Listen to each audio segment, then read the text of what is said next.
I ain't worried about your shit, his shit, her shit, they shit, fuck shit, bullshit, hoe shit, fake shit.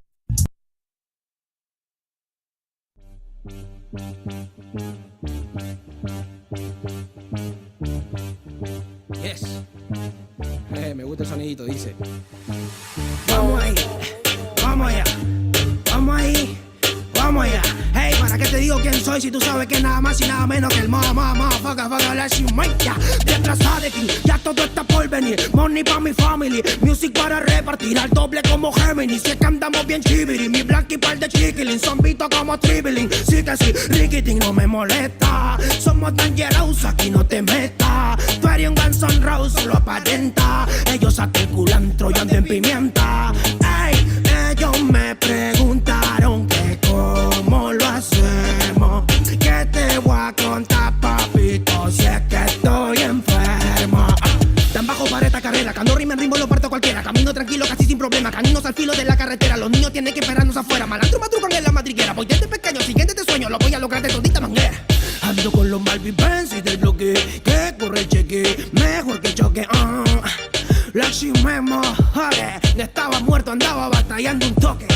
Yes, yeah, oye, no estaba muerto, andaba batallando un toque. Blacksmente. Me llega la punta del nepe. Si no saben para qué se meten, vaya por la sombra que el sol está muy caliente. Ustedes no cantan ni con micro de juguete, tampoco me alcanzan por más que con trampa trepen. Me pondré la bata para atender a mis pacientes. De falta de flow es que usted está muy padecente. Vamos a inyectar la dosis de carácter urgente, pero ya no sirve, que pase el siguiente. Probemos la cura en la bebida que está ardiente, cumpliendo un horario a las 4:20, sacando el antídoto de la misma serpiente. En pocas palabras hago cosas sorprendentes. Esperen su área monitoreando el ambiente. Si estoy operando no deja que nadie entre. Con 2 enfermeras pa' que no me desconcentre. Me ponen los guantes, me secan la frente. Y me pasan el bisturí. Parto tu pecho como las partí. En la calle es que aprendí. Todo lo que estás pasando me tocó pasar a mí. Te voy a quitar la envidia para que vivas feliz. Yo quiero llevar mi profesión a otro país, deleitar el mundo entero con este don que nací. Que nadie me diga no, pero todas me digan sí. Que se me triplique todo el dinerito que invertí. Ey. Yeah, yeah. La P.1, el hombre orquesta.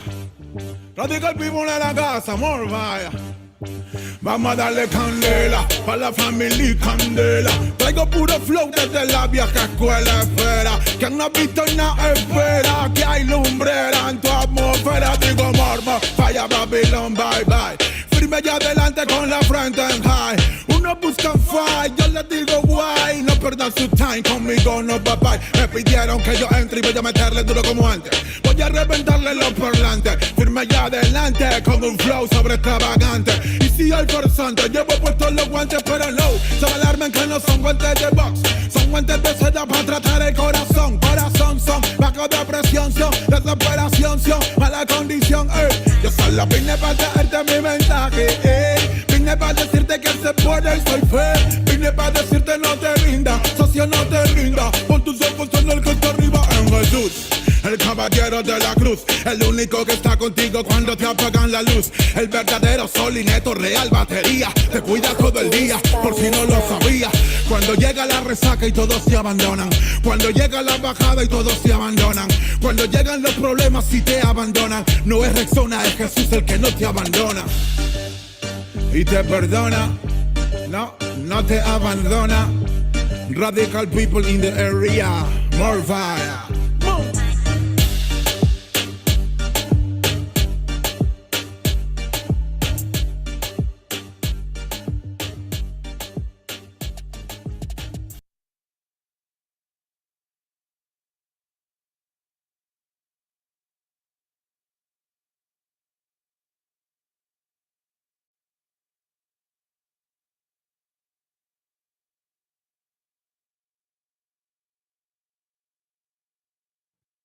Isaiah chapter 58 and verse 1.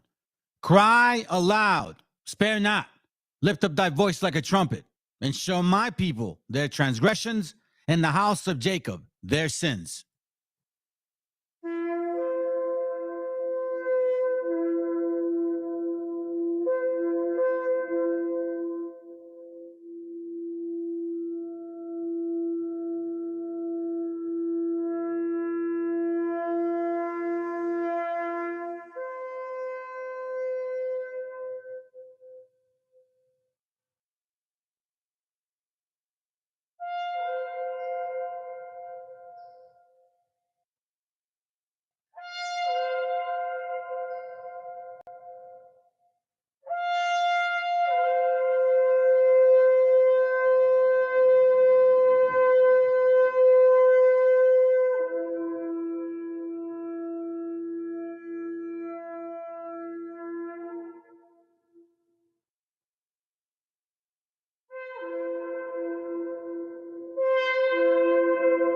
Copyright disclaimer. This content does not belong to Bible Chronicles or claim this intellectual property. The content provided today has and always will belong to the content owner. Bible Chronicles does not have any affiliation with the owner of this property. As mentioned, Bible Chronicles did not intend to make use of any material for the purpose of harvesting gain. However, Title 17 of United States copyright law states material in use can only be done when it's for theological or general educational purposes, and thus Bible Chronicles believes that this principal material falls under fair use, which honors protection under Section 107 of the same U.S. copyright.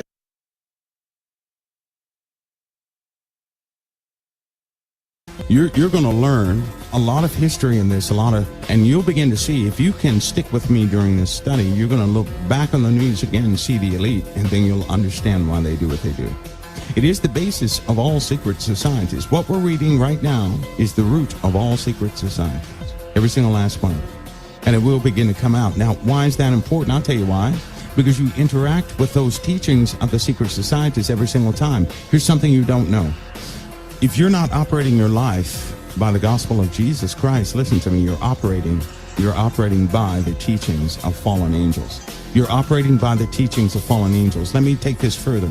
Why in the world would God say to love the world is to have enmity with God? Why would Jesus say that? Why would Jesus say, if you love this world, you have a deep separation from God? You're deeply separated. Why would Jesus say that? I'll tell you why.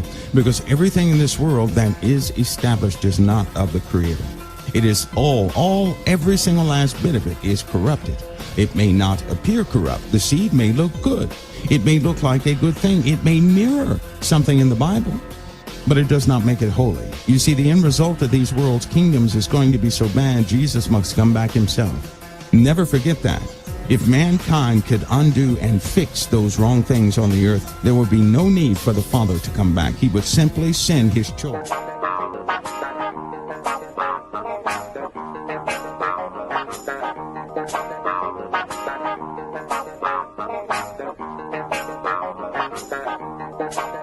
Our fellow Americans. Right now, the COVID-19 vaccines are available to millions of Americans. And soon, they will be available to everyone. The science is clear. These vaccines will protect you and those you love from this dangerous and deadly disease. They could save your life. So we urge you to get vaccinated when it's available to you. That's the first step to ending the pandemic and moving our country forward. It's up to you. People, keep on learning. Soldiers, keep on moving.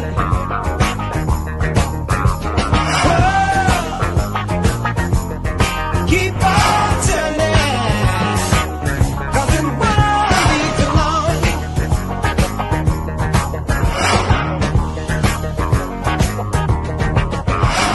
Hoppers, keep on flying, while your people keep on dying.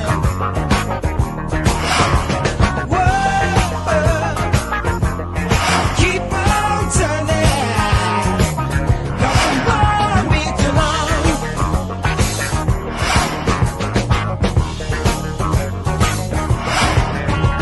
I'm so darn glad it let me try it again, 'cause my last time on earth I lived the whole world of sin. I'm so glad that I know more than I knew then. Gonna keep on trying till I reach my highest ground.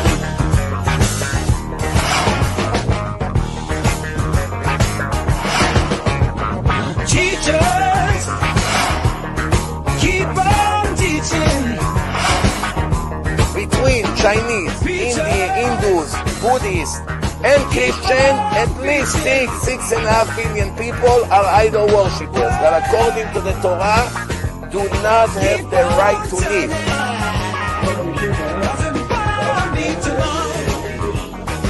But there is such a concept in Jewish laws as any population, and under very, very specific circumstances, according to various rabbinic opinions, it would be seemingly permissible to kill children. Keep on believing.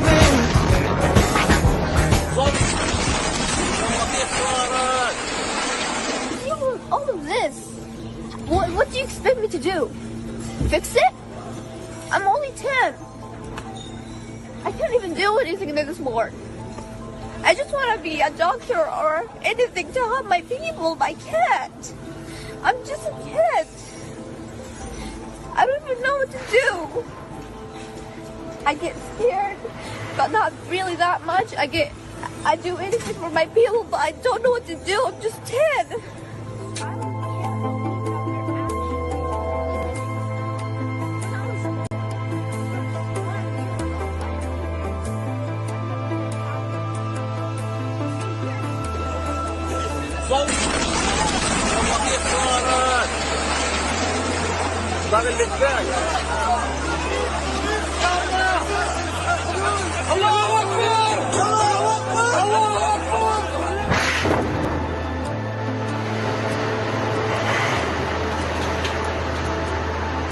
Listen to them and kill them. It's not fair. It's not fair.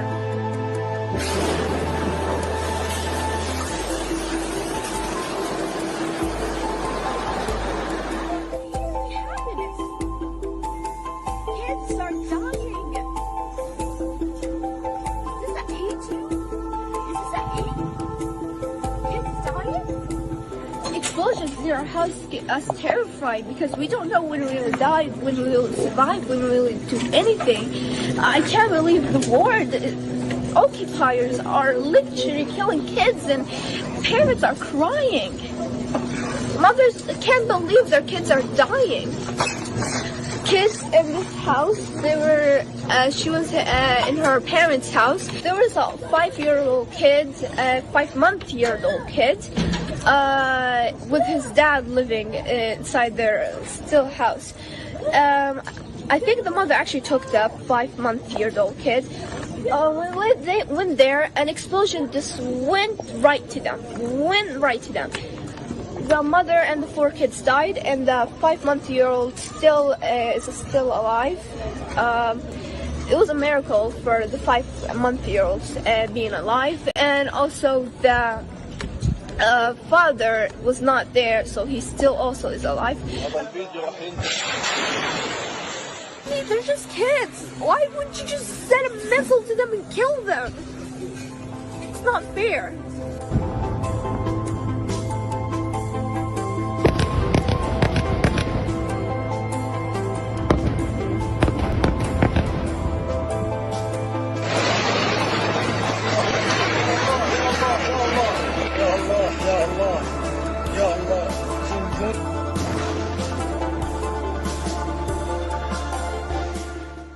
אחד ואחד, כמו שאותו יימח שמו, אותו אחד מייסד הנצרות, אותו אחד מה שקורה איתו למעלה, עכשיו נמוד את הגמרא בדיקים ומזל נמוד שם הגמרא, דנים אותו בצואה רותחת, חבילה של צואה, של פסולת שיוצא מהקיבה של בני אדם, וחתולים וכלבים ואריות ונמרים, רותחת, מבעבעת, שם שמים אותו, שם הוא נענש כרתו רגע.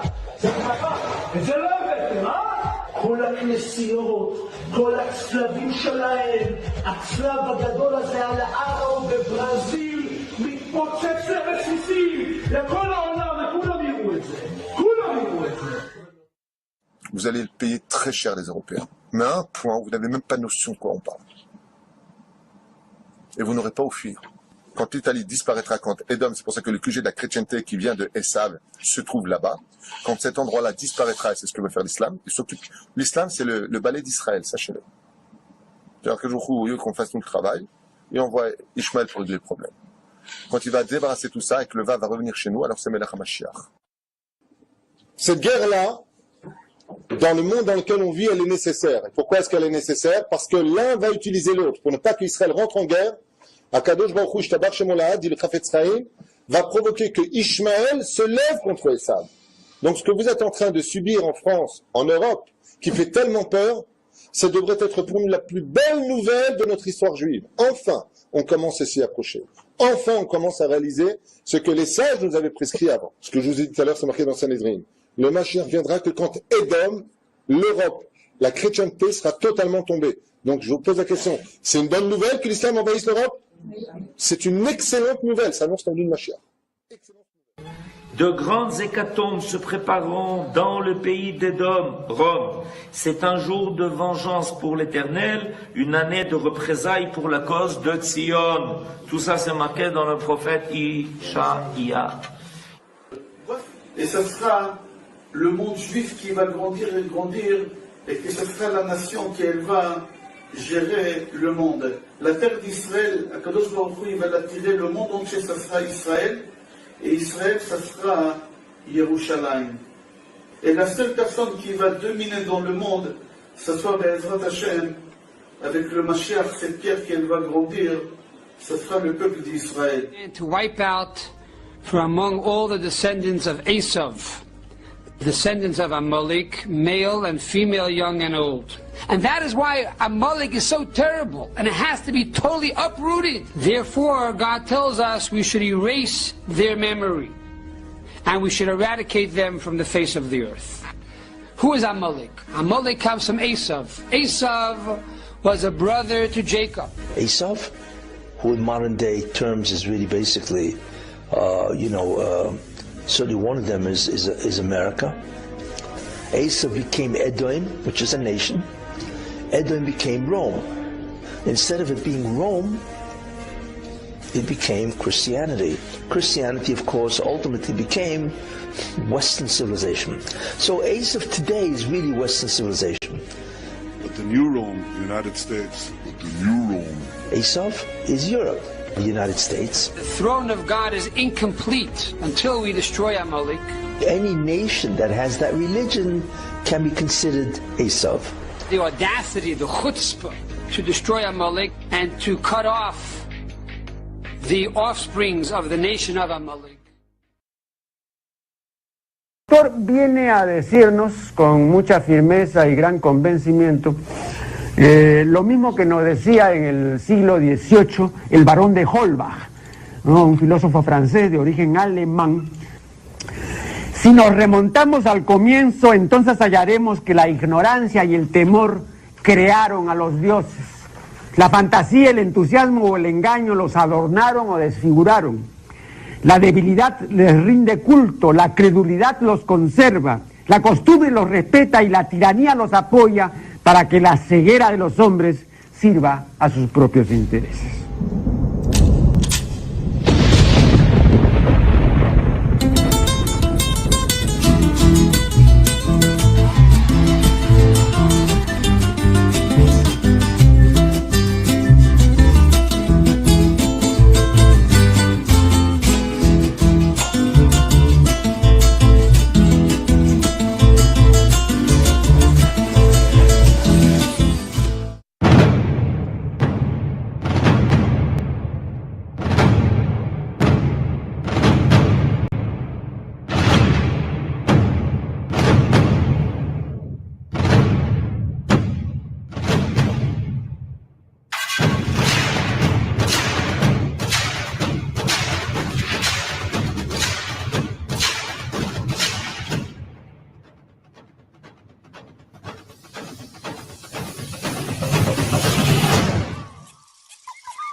I hope you guys can hear me. Bro. I don't know if you can tell, but I am a bit under the weather, they call it. Aquí en Los Americas. I'm sick. That's why I couldn't do the class earlier. But anyhow, for you guys that are here with us, shalom. I gotta just get my rhythm back again, I guess. Okie dokie, guys. So what we got here? VTC, what up, man?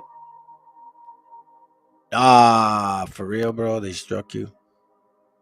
Yeah, they suck. What up, Kwam? Al, what's up, bro? It's crazy, by the way, family. I'm gonna show you guys some stuff today, and as you know, there is no. Well, I always tell you guys, you gotta have a foundation before you go into anything else. You got to have a foundation, or else you will lose your mind. Which is why it's just an excellent topic. Now, the reason I started off different was because I wanted to get that video in. It's a tremendous message, to be honest with you, man. Heavy duty. Now, the video also mentions a couple things before I forget. I want you guys to pay attention, because this is what this whole show, like Chloso likes to call it still. What's up, man? Haven't forgotten about you, bro. It has to do with this. You see, in this chant, well, I'll say it like this. Al, if you're there, and you have some good scriptures about this topic. The word respecter, right? So Acts 10 and 34 says, Then Peter opened his mouth and said, Of a truth, I perceive that God is no respecter of persons. That includes your intent behind what you're showing, or whatever it is that you're studying. You should not be a respecter of things. If you really are welcoming this, how can I say it? Oh shit! If you really are welcoming this particular, I don't know, man. I mean, you gotta ask yourselves why are we even doing this? Like seriously, like this right here, this screen right here. You know, what's the point, man? A lot of us pick up this book and we read it and we study it like we think we are. And I say that like to include us all. You know what I'm saying? I'm not trying to be individual like here right now. Or I can speak for myself, but then again, I don't really work that way anymore. I used to. So, you know, I'm starting to perceive that some of us are approaching this in this manner. You know, we're still being somewhat Christians, to be honest with you. And the reason I showed the video earlier is because if you're not rolling this way, you guys are rolling in another realm, you know, another spirit, man. And I mean that because it's like, bro, we're surrounded by demons, to be honest with you guys. That's what I realize now. I mean, the very same demons will pick up this book and tell you that they're correct. For real. And it says it in the scriptures. Matter of fact, before I go there, let me go here real quick. Was it this one? Here it goes right here. 2 Corinthians chapter 11 and verse 14, it says, And no marvel, for Satan himself is transformed into an angel of light. Therefore, it is no great thing. Don't be magnified. Don't be impressed by the people that know the book. Therefore, it is no great thing if his ministers also be transformed as the ministers of righteousness, which is why I always say, if I show something, confirm it. I don't say believe me. I say, I'm going to do this. I don't know what you're going to do. That's different. Whose end shall be according to their works. So don't be surprised that the very same people that speak righteously, verse 13, will also be deceivers. For such are false apostles, deceitful workers, transforming themselves into the apostles of Christ. Which is why this is important. Deuteronomy 1:17. Ye shall not respect persons in judgment. You should not do that. No matter what. No matter what. Hey, Cubile, Jeremias, buenos días. What's up, bro? No matter what. You know what I'm saying? Even if it burns you as you're studying, because this is what I think Christians are afraid of. They read, they study, and then they find, oh shit, oh my God, I'm unsure about that scripture. It makes me feel weird. So they stop. At least I could say that. But I'm realizing that a lot of people that supposedly are in this quote unquote truth are the same way. Ye shall not respect persons in judgment, but ye shall hear the small as well as the great. Perfect scripture, bro. Ye shall not be afraid of the face of man, for the judgment is God's. The cause that I too hard for you, bring it to me, I will hear it. So I'm not here to respect people's opinions or feelings and shit. You know, I'm studying and I'm reading, and some people put things to question, and I said, you know what? Let me reassess my approach here. Maybe I'm wrong. And you know, it's funny, man. I sometimes enjoy being right.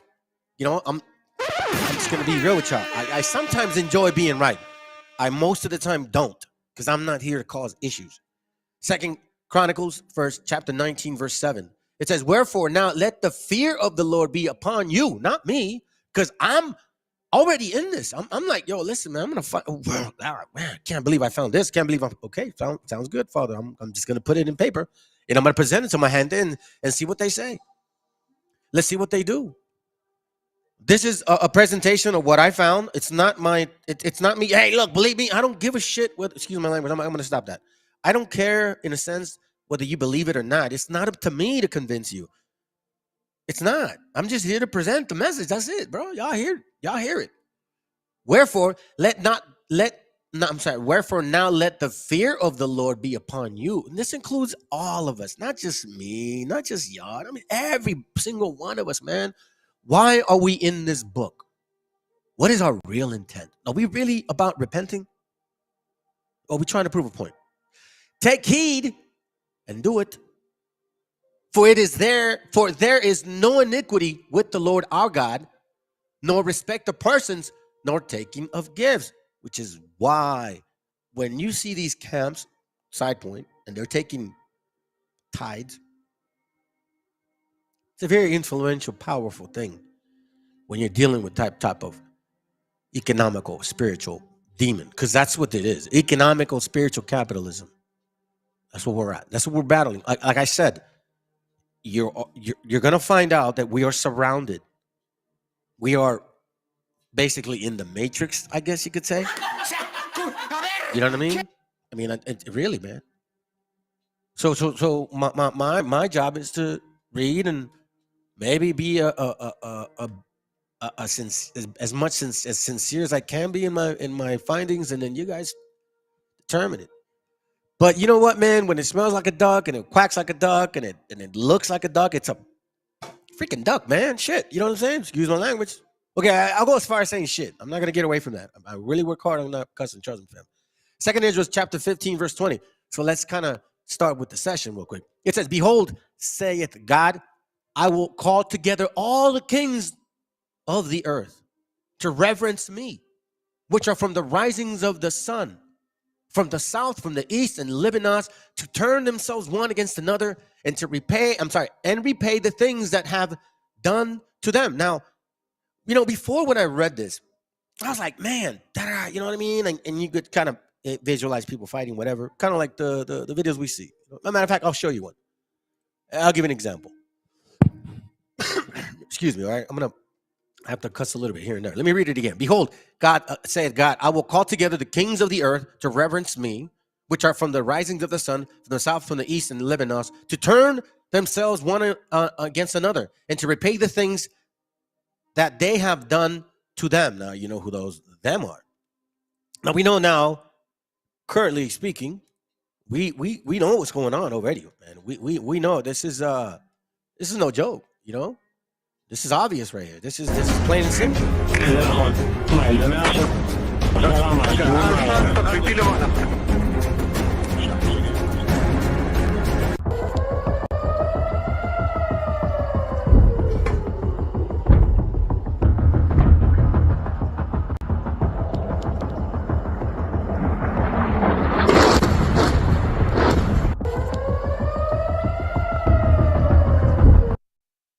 So we see this. This is clear. It's clear as day. There's no denying it. "Behold, said God, I will call together all the kings of the earth to reverence me, which are from the rising of the sun, from the south, from the east, and Lebanon, and turn themselves one against another, and to repay the things that they have done to them. Like as they do yet this day unto my chosen, so will I do also, and recompense in their bosom. Thus save the Lord God." Right? We see this now. We see this clearly.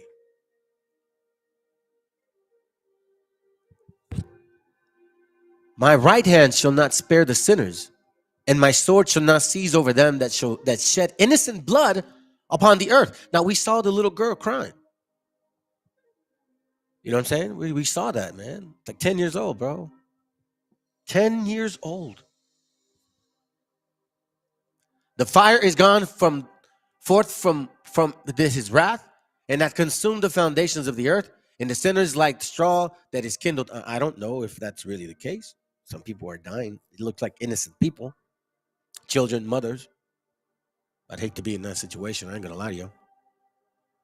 Now let's go back a little bit here so you can kind of see. We see that over there across, right? But we're seeing this here too. Now, I'm going somewhere with this, so walk with me here. You know what I'm saying? And as I mentioned before, we're surrounded by demons. Now, keep in mind, people are fighting against each other, right? What type of spirit do you need to be evilly wicked to destroy each other like that? You got to be mindful about these things. What type of spirit do you got to kill a man's wife and a man's child and laugh about it? As if kind of like the banality of evil, meaning like it's my job. I wasn't doing nothing wrong. It's my job.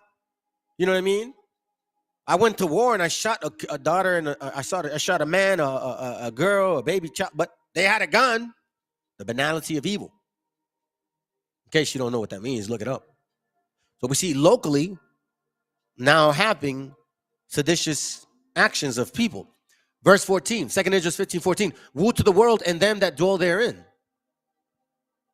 Boom, bro. As a matter of fact, very true. All these are the beginnings of sorrow.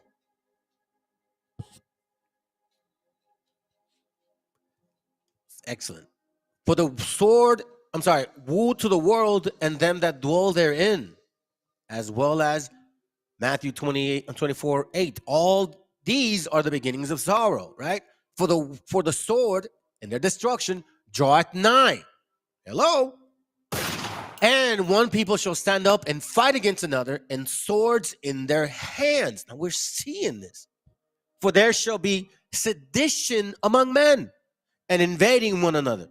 They shall not regard their kings nor princes, and the curse of their actions shall stand in their power. Which we see, like one example, DC police are right putting here. out Look, new images. now we know that in Jubilees 10, speaking of a particular, seditious nation, and that's not my emphasis right now, but we're using the word to give you an example. Let's continue. Of the suspects wanted in robbing a CVS and Navy Yard. Take a good look at your screen because there are a lot of suspects and some are hard to make out here.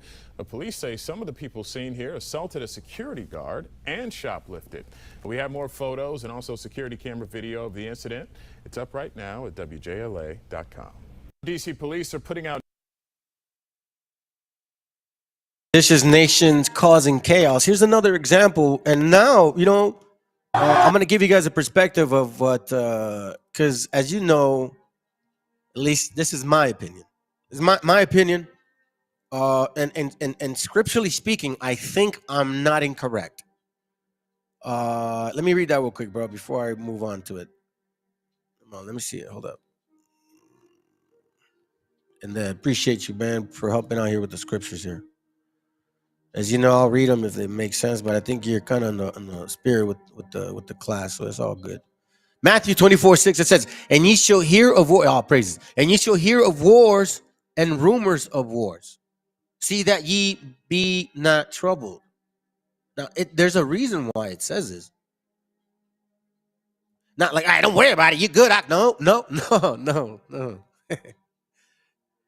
There's this right here. See that ye be not troubled. It's a big, long road, imagine, of repenting. You see, you won't be troubled when you're reading and studying and seeing this come to fruition because you're working on yourself. Just saying, for all these things must come to pass, but the end is not yet. For nation shall rise against nation, and kingdom against kingdom, and there shall be famines and pestilence and earthquakes in diverse places. Now, we're seeing this often. And these are the beginnings of sorrow. And we're seeing this often. Now, my point earlier was going to be, matter of fact, I think it's here. Let's see. I think it's Jude. Let's see. So hold on. Okay, here it goes. Jude 1:21. Now, and maybe one of y'all can help me elaborate on this, or maybe open up a little bit more scripture to precept my point. Okay. Jude 1:21 says, "Keep yourselves in the love of God, looking for the mercy of our Lord, the Meshiach, unto eternal life." Here, as a matter of fact, let me. I think the Sefer says them in that way. Keep yourselves in the love of the Most High, looking for the mercy of the Most High, Yahu, Shamashiach, until the eternal life.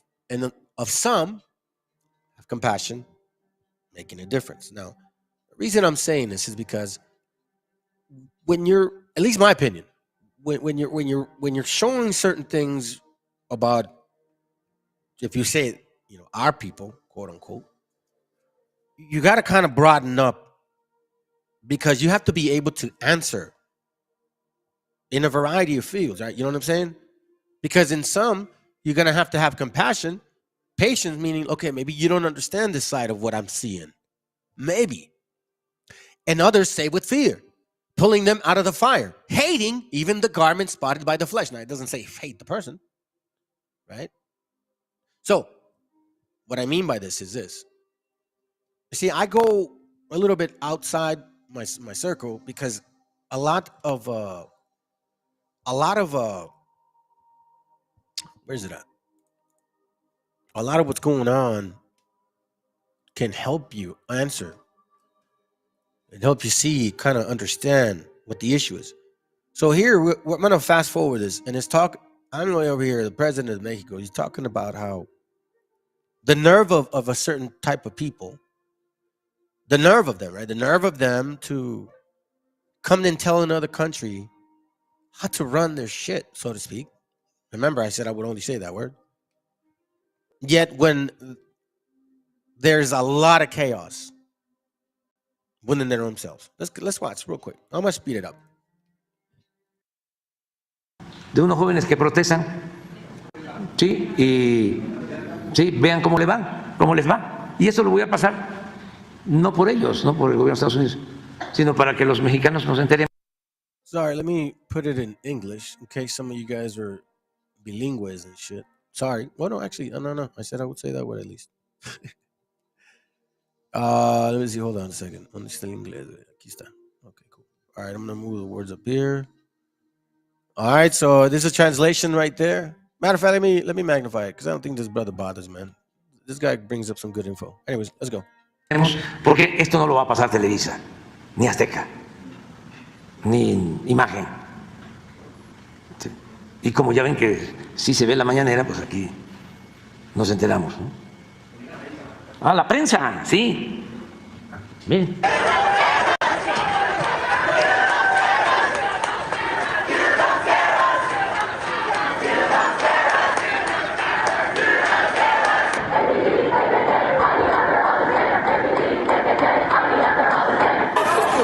Miren nomás.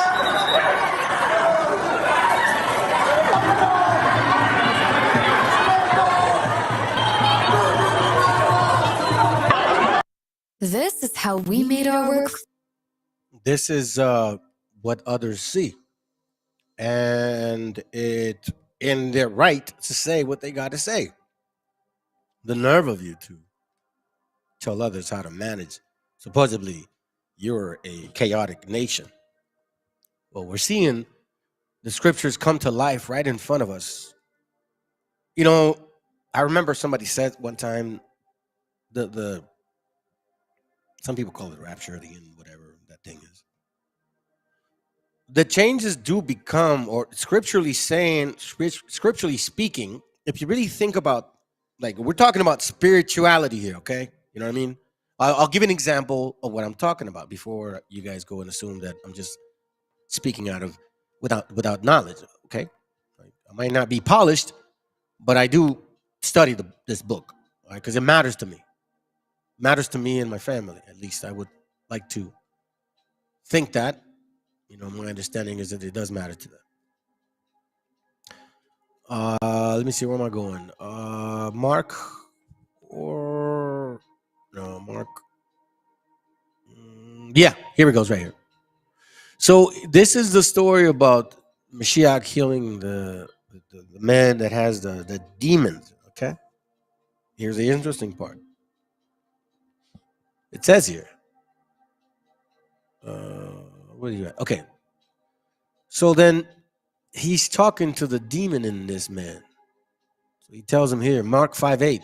For he said unto him, come out of the man, thou unclean spirit. And he asked him, what is thy name? And he answered, saying, my name is Legion, for we are many. And he besought him much that he would not send them away out of the country.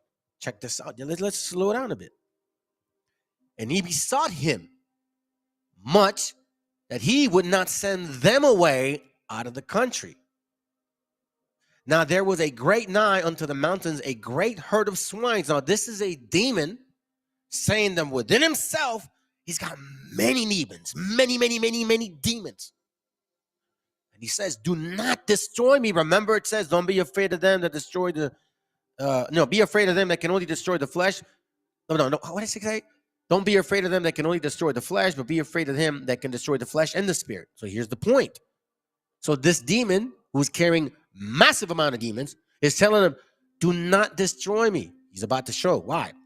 Now there was there nigh unto the mountains a great herd of swine feeding. And all the devils besought him, saying, send us, now he switches, into the swine, that we may enter into them. And forthwith the Meshiacha gave them leave, and the unclean spirits went out and entered into the swine. And the herd ran violently down a steep place into the sea. They were about 2,000 and were choked into the sea. Now, some of us are like, well, what the hell what was that for? Why would these demons say, hey, listen, put me in those damn pigs? Right after that, they go and commit suicide, basically, right? Why? Because of this. That's why I tell you, man, you are surrounded. We're surrounded by demons. That's a plain fact. And when you are an unclean spirit, meaning you are sinning, you're welcoming these spirits in your flesh. You're just like a pig. Check this out. Matthew 12:43. When the unclean spirit is gone out of a man or a pig, he walketh through dry places seeking rest and findeth none. So now we know that this damn demon had many demons, told the Meshiach, listen, do not destroy this spirit of mine. Put me in these damn flesh right here. So then he goes in his flesh, right? So check this out. So this spirit right here, he leaves you, for example. Now he leaves you. And when the unclean spirit is gone out of a man, maybe this man repented, said, I'm sorry, God forgive me, help me. Who knows what the hell it was? He walketh through dry places seeking rest and finding none. Meaning now this unclean spirit is not welcome in this flesh anymore at this temporary moment. Kind of like, remember the Satan goes and tempts the Meshiach, and then he ends it with, and then, in seasons, he'll be back in his season, because that's what happens. So when you are not dealing with this evil, wicked, lusting spiritual issue, he kind of left you, or they. He's finding another place to rest. Then he said, I will return into my house. Well, that's a scary right there. That's some scary shit right there. I will return into my house. He didn't say somebody else. I will return into that guy's house. I'll return into, Joshua's house. No, he said, I will return into my house. Whatever that demon is. Now, this is the demon speaking, thinking, talking. This is the Meshiach explaining to us the parables of life. And he says, I will return into my house whence I came out. And whence he come, he find it empty, swept, and garnished. Now, he don't like what he sees now. So he wants to go back to his vomit again. Then he goeth and taketh with himself 7 other spirits more wicked than himself. And they enter in and dwell there. And the last state of that man is worse than the first. Even it shall be also unto the wicked generation. So we talk about addiction in the past. We know how bad addiction can get. It's progressive. So we see, progressively speaking, these demons will destroy you. Now, if this demon or these demons leave a body, what are they doing? Where are they going? How are they so-called manifesting themselves? What people are they going into? So now, when we talk about these spirits, you know what I'm saying? Now we can kind of go back, set back. Now, remember I said that. I had that question in my mind. I'm like, bro, sometimes I wonder, what moves these people? So now we know that when there's sedition, when there's destruction, when there's anger, because I know you guys have felt it. We see it. 2 Ezra 15:16, for there shall be sedition among men, invading one another. They shall not regard their kings nor princes, and the curse of their actions shall stand in their power. A man shall desire to go into a city, and he shall not be able. For because of their pride, and the city shall be troubled. The houses shall be destroyed, and the men shall be afraid. Now we know that these are spirits. Check this.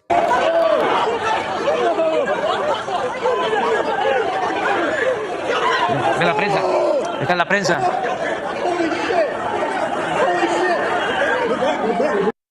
As you guys are seeing people, you guys are seeing people. You guys are seeing people. You guys are seeing how can I say it? What's the word I'm looking for? Oh God, I can't even think straight right now. My head is hurting me. You guys are seeing people. We're seeing people like dealing with each other, pulling their shirts, dragging themselves. Yeah, we see it in the flesh, but then you don't really see. I'm looking at the spiritual side. I'm like, bro, anger is moving them, man. Anger is destroying them. Because you know what? I was feeling it. So I'm speaking from experience. Like I was feeling these demons. Here's why also I took a break, by the way, fam. Because my son was getting really affected. And in the last week, a lot has changed in his spirit because a lot of things that happened in the house. And right now, the demons aren't hurting him anymore because he was hurting himself. So that's why I come to the conclusion that we're in a world of demons. And it's our job to protect our mind, like the scriptures say, the helmet of salvation. But let's continue.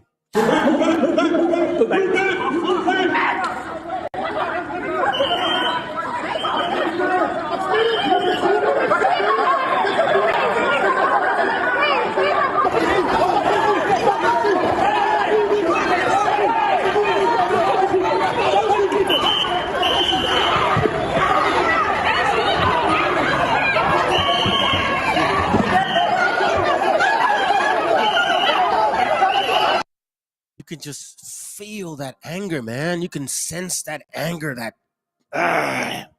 that demon that's surrounding them, bro. And I can imagine these demons like kind of laughing at at people, like you know what I mean? Like wicked laugh, man. Wicked laugh, man. Wicked laugh. Excuse me, I'm coughing.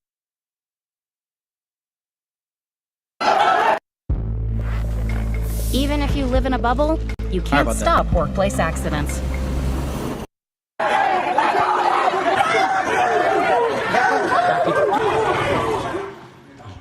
Nada más para una idea. Eso es ayer.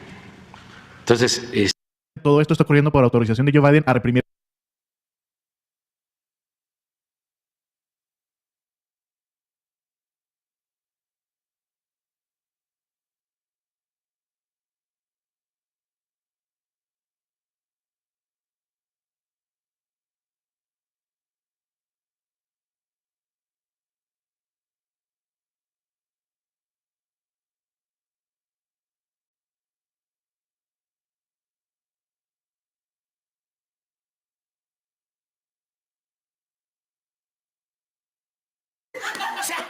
A ver.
As I started, thank you.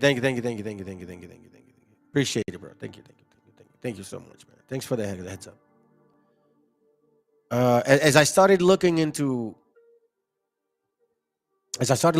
these, taking notes in this class I wanted to put together, a couple brothers sent me some information, some very interesting information, and I took notice of it because everything that I've been reading, and by the way, appreciate you, bro. Like I kept singing this name right here, not just King Solomon, just Solomon. I kept singing Solomon. You know, I'm like, bro, interesting.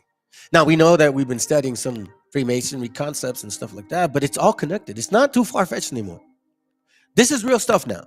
We can kind of say that, you know what, this is not too far-fetched because we got some history of Phoenicians. We know that so-called Christianity had a lot to do with the beginnings of these things. The Canaanites. We understand that now. We see, this is making sense. We know that the kings of Babylon, Canaanites, Phoenicians, Pharaohs, this is all historically, proven that there's a religious aspect to it. A very wicked aspect to it. Moloch, golden calf, El, Druids. You know what I'm saying? Like, when you see these things, like, now it's not as confusing. So then when you put together some of these things, I mean, we hear about Baal worship. We also hear about human sacrifice. We know of Nimrod, even though we ignored it. We're back to this. Tell me we're not. P. Diddy.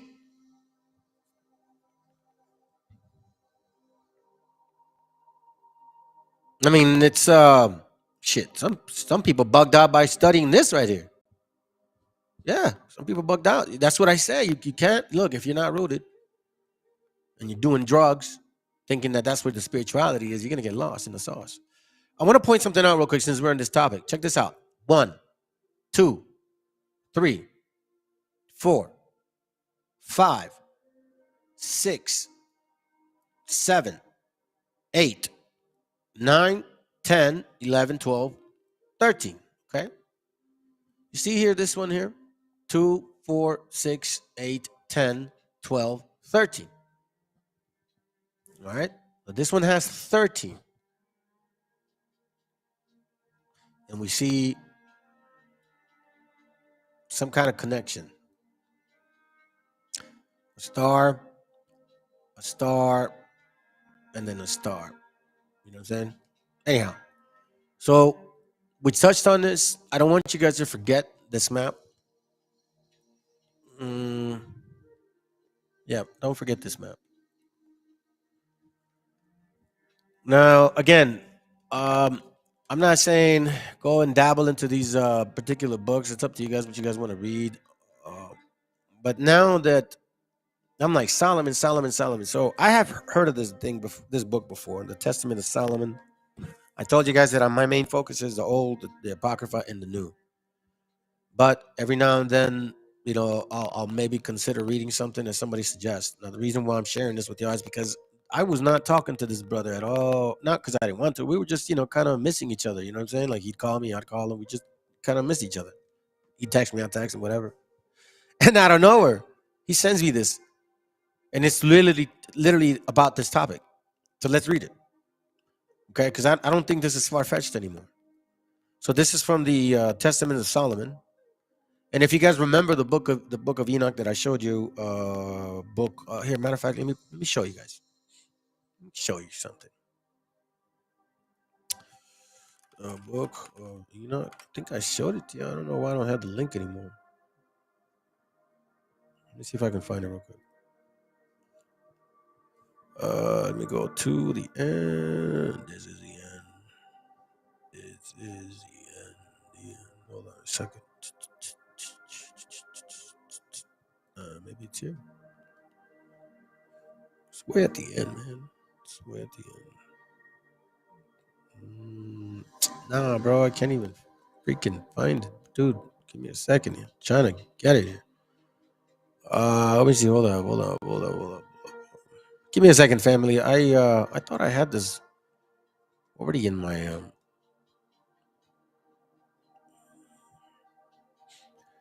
Yeah, I know it's in this chapter, man. Come on, bro. Why are you doing this? Okay, here we go. Let me just do this. I'll go back. The book of Enoch. Okay, here goes the book of Enoch. Oh, it's gonna put me there. Okay, so fine. I'll go here. I don't know my give me a second, man. I don't know my Roman numbers. What is that? Numbers. 104. All right, cool. So then let me go back. So if that's 104, 3, 2. There it goes. Let's see. What a nerd. You know what? Let me just say it. All right, my apologies. I don't want to lag on this, but in Enoch, it talks about how he's going to open up the books of joy. He's going to guide you guys. Da, da, da, da, da, da. You know, I'll bring it up another day, but that's not here or there right now. Let me just read this. All right. So it says here.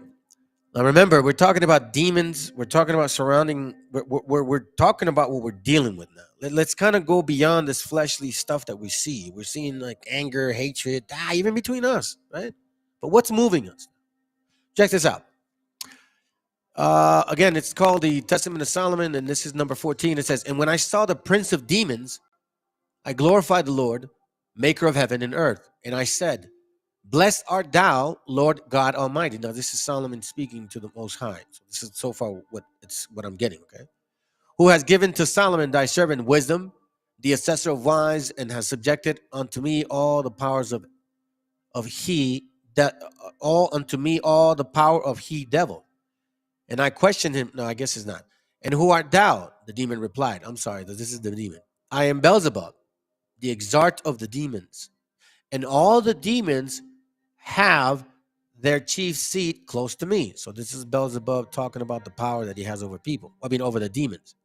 "And it is who makes manifest the apparitions of each demon. And he promised to bring me in bounds all the unclean spirits, and again glorified God of heaven and earth, as I do always give him thanks." So now, he's speaking again. Let me not lose you guys. "I then asked of the demon if there were females among them." So here's the interesting part. Here's where it gets interesting. "And when he told me that there were, I said that I desired to see them. So Beelzebul went off at high speed, brought unto me Onesculus, that had a very pretty shape, and the skin of a fair-hued woman," meaning a dark-skinned woman. "And she tossed her head. And when she was come, I said to her, Tell me, who art thou? But she said to me, I am called Onasculus, a spirit of wrath. Saptai Saturn." Do not forget this. Sabbath, Saptai, Shabbat, Saturn. So just to let y'all know, if you're using that word, be very careful. "Lurking upon the earth." So this woman is lurking upon the earth, a spirit, so to speak. "There is a golden calf where I lie." Where is the golden calf? Where is a golden calf? In America.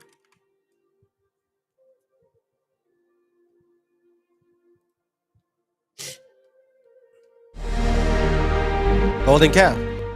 And then the harbingers appeared in America. It's not the point. Point is, there's a golden calf. Where? In New York.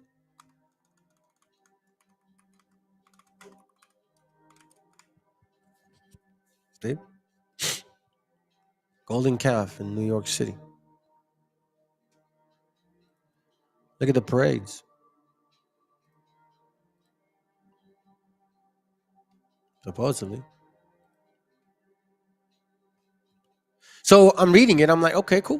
This is kind of weird. There's lurking upon the earth. There's a golden calf where I lie, but I have a place that ever shifts.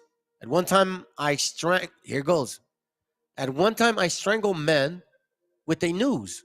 You see, remember, that's why I showed you guys the whole QAnon thing, spirituality and imagery. These things are not to walk over and ignore. A noose. What is so...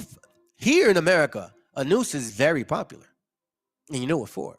At another, I creep up from the nature of the arms and worms, but my most frequent dwelling places are the precipice, caves, ravens. Sometimes, however, I do consort with men in the semblance of a woman. Pay attention. And above all, with those of a dark skin. Now that was, to me, that was really crazy. For they share my star with me. For they share my star with me. Above all, with those of a dark skin. That to me was like, whoa. Now, since they is who privily and openly worship my star, who is going around showing right now, for example, what camps are showing their star? BHI camps. For they share my star with me. Since they is who privily and openly worship my star. You got Sakari, you got ISUPK. And obviously the other people. Without knowing that they harmed themselves, but they whet my appetite for further mischief. Damn. For they wish to provide money by means of memory. But I supply a little to those who worship me fairly. So when I started looking at like all of this, and I'm like, bro, this is crazy. Now it says here on number 19, let's just skip that. It says, and I said to her, under what star thou dost pass? And she answered me, under the star of the full moon.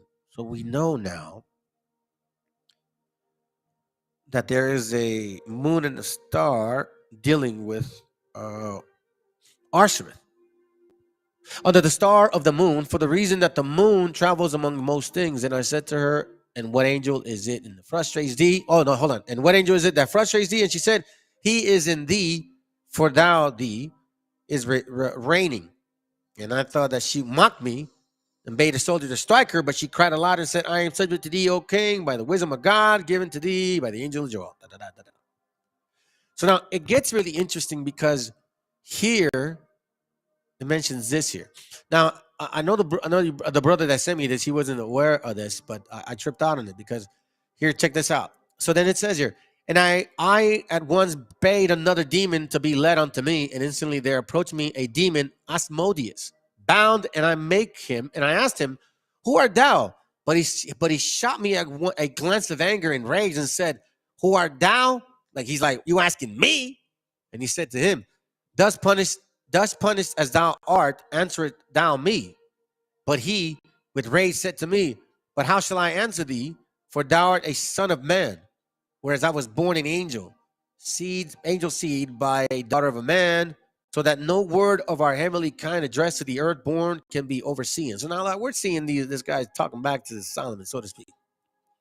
But see, I'm not so much interested in this whole conversation. You know, you can find out if you guys want what this is talking about. But this right here, this thing right here, that caught my attention. That caught my attention because as I was kind of going over some notes, I remember this video. Let me see if I can find it. Let's see where you at. Maybe I'm going to use it this way. Give me a second. Let me see if I can get it this way. The video, man. Hold on. Let me see. Named George Adamski. Adamski papers, they were all published, and one of them. Hold on. Touch point. No, that's not it. Maybe this one. Knew about exotic craft, Let me see. trying to look for a video that this guy did, and I think it's this one. The second sort of famous episode is that of Billy Meyer. There it goes right here. That's it. This is it. Okay, hold on.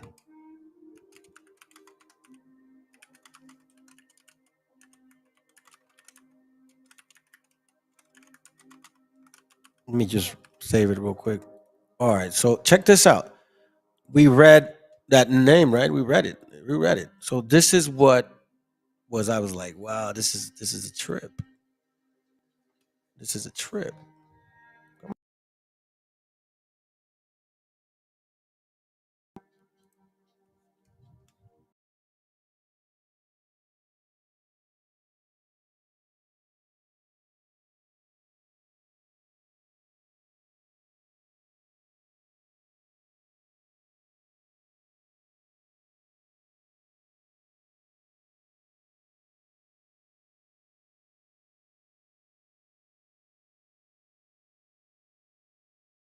Read here.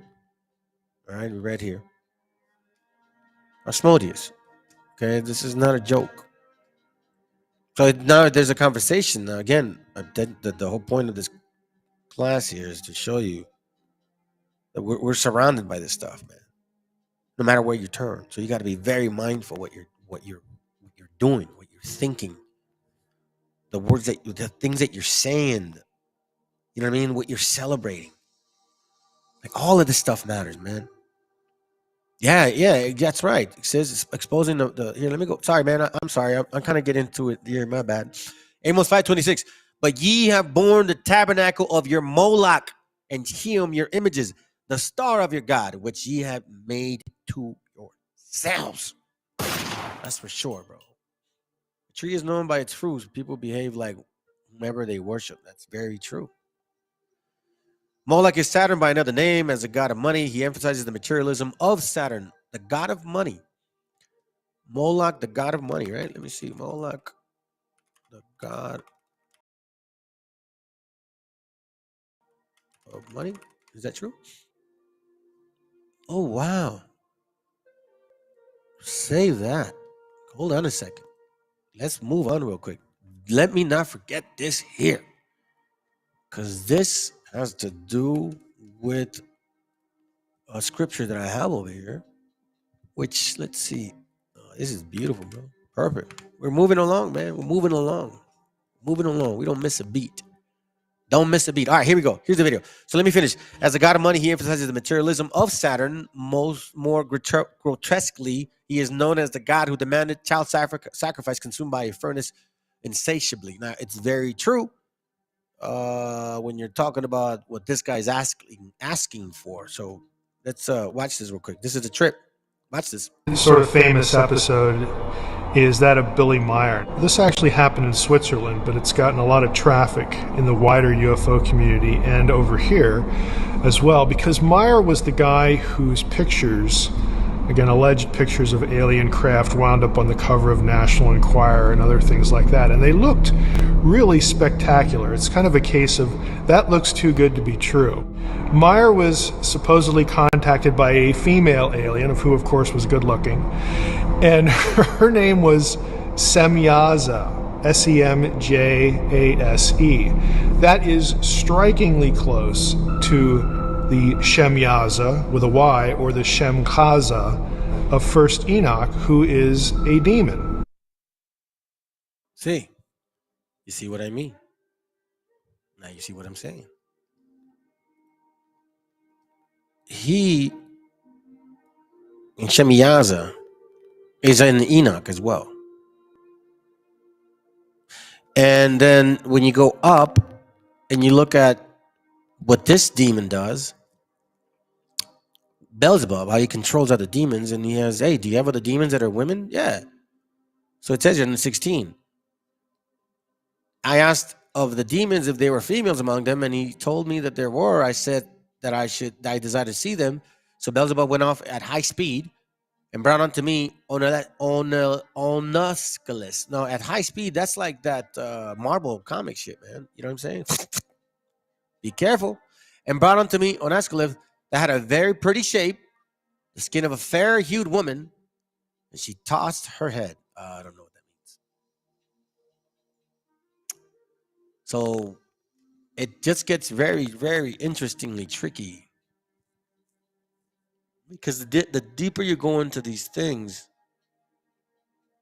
the more it starts to make sense. So now, let me show you this real quick. This is from a book called The Gods of... The Return of the Gods. Okay? We're going to go to page 61 real quick. It's called The Return of the Gods. The New York Times best-selling author. Interesting book. Let's go skip all this here real quick. So on page 61, based on this here, okay? Chapter 12, it says, the molten beast. Baal was a good... Oh, hold on. Let me make it big. Check this out. Let's read. Baal was the god of prosperity. You see what I mean? You were right, bro. You were 100% correct. The god of prosperity. As the Lord of rains and fertility, he represented increase, gain, and profit. You know, the whole prosperity, Christian prosperity teaching, like that dude, Joel Osteen, that's what he's teaching you. So that's why when the initial video said, listen, man, family, I'm telling you, man, it's like 2 Israel 7 says, water on the left side, fire on the other, man. It's like, you just need to be very careful. This is no time to play no more. Because there's a lot of people that are going to mislead you. The belief that he could bring fruitfulness to one's field and vineyard was among the strongest of his appeal and weapons in his battle against the God of Israel. Woo!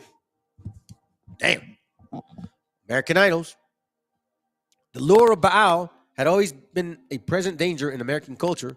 For any nation so blessed with material prosperity as was America, there would always be the risk that its prosperity would become an idol, that it would turn the God of increase and gain. That's always what it's been. But with America's departure from God in the late 20th century, the spirit of Baal became ascendant. Well, no, it's always had it. Look back at 1776, dummies. Unlike the ancient apostasy, the spirit would not be centered on the fruit and yields of the earth, but on their modern equivalents. Let me skip that. The spirit of Baal could not be contained in the halls of business. It was everywhere. America pursued money, served money, were driven by money, and worshiped money as much as the ancients had worshipped their idols. American life became increasingly monetized. The spirit of Baal even went to church. As in ancient times when Baal worship was added to the worship of God, so now the doctrines of Baal, the pursuit of material prosperity, personal gain, and success above all things invaded the sanctuary. So what could have been a protection antidote against the invasion was compromised. I mean, we're seeing it with P. Diddy and what's his name? T.D. Jakes. All these priests, black and white. Baal was typically portrayed as a bearded, helmet figure holding a spear of lightning in his upright hand. Some of his images show the horns of a bull coming up from the head in his helmet. Baal's preeminent symbol was the bull. You see that? The bull. The bull embodied his power and his connection to fertility. So his idols came in the form of the helmeted man, but also in the form of a bull of metal and clay. Now we see some movies where they have a helmeted man with horns. We saw them. Matter of fact, that's in those Marvel movies. It was America's financial realm, and in particular, its stock market, and more in particular, Wall Street, that epitomized the unadulterated pursuit of money. Now, remember this right here?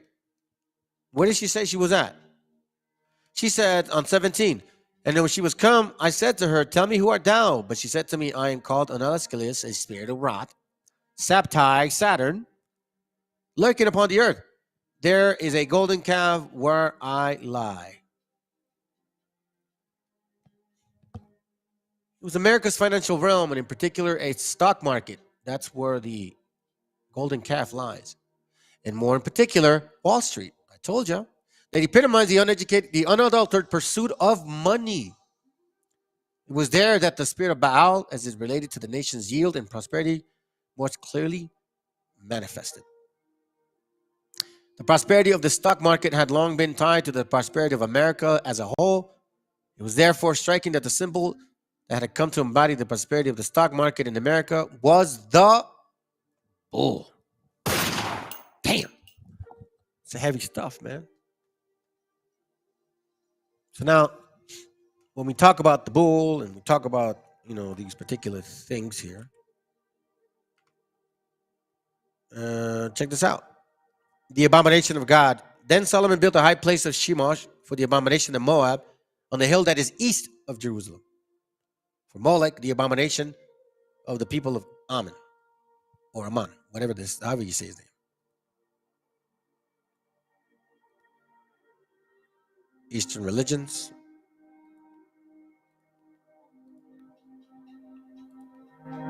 Give me a second.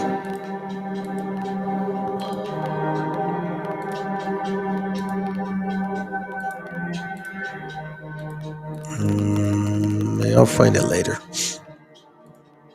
I want to show you something. Interesting video.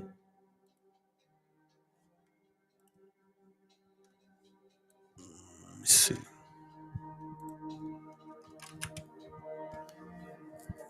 Check this out. But while the north is an excluded territory, the east is the place of light and is to be revered. Mr. Hutchins tells his readers why that is so. Quote, the east, the source of light and thus knowledge, unquote. Albert Mackey quotes Etienne Francois Bazat, a French Masonic writer, in his encyclopedia. Quote, the veneration which the Masons have for the East bears a relation to the primitive religion whose first degeneration was sun worship, unquote. Rex Hutchins then tells his readers that the Masons deploy lights around the lodge room during the initiation ceremony for the 25th degree, called the Night of the Sun, and he writes, quote, the ceiling should be decorated to represent the heavens with the moon, the principal planets and the constellations Taurus and Orion. A single powerful light, a great globe of glass representing the sun, is in the south. In a physical sense, the greater light comes from the sun, and the transparencies provide lesser light. Symbolically, the sun, or great light, is the truth, and the lesser lights are man's symbolic representation of truth, unquote. Mr. Mackey further discusses this rite of circumambulation, as he calls it, in his encyclopedia. He says that the rite, quote, exists in Freemasonry. The people always walked 3 times round the altar while singing a sacred hymn. In making this procession, great care was taken to move in imitation of the course of the sun, unquote. He then assisted the reader with understanding this practice in the Masonic temples. Quote, this rite of circumambulation undoubtedly refers to the doctrine of sun worship, unquote. However, in another of the books that he wrote, Mr. Mackey directly states that the rite is connected to sun worship.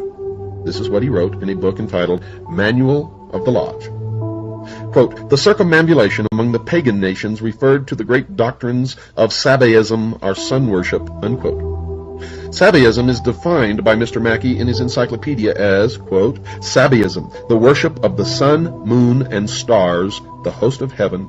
It was practiced in Persia, Chaldea, India, and other Oriental countries at an early period in the world's history, unquote.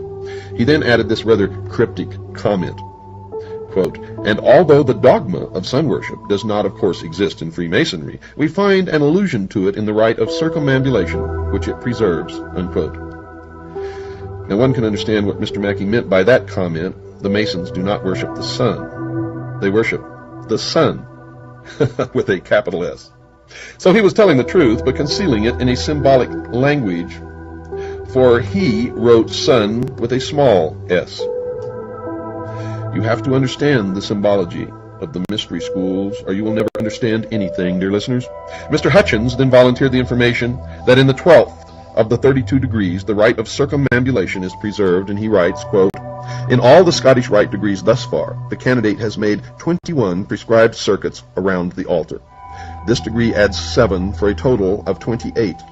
And this practice, called circumambulation, is derived from the ancients and existed among the Romans, Semites, Hindus, and others.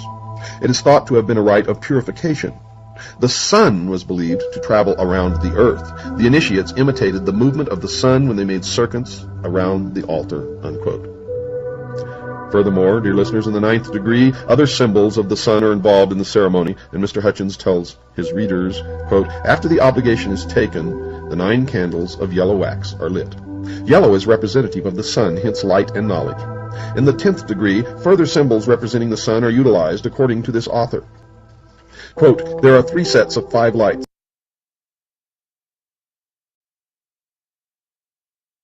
And it gets even more interesting.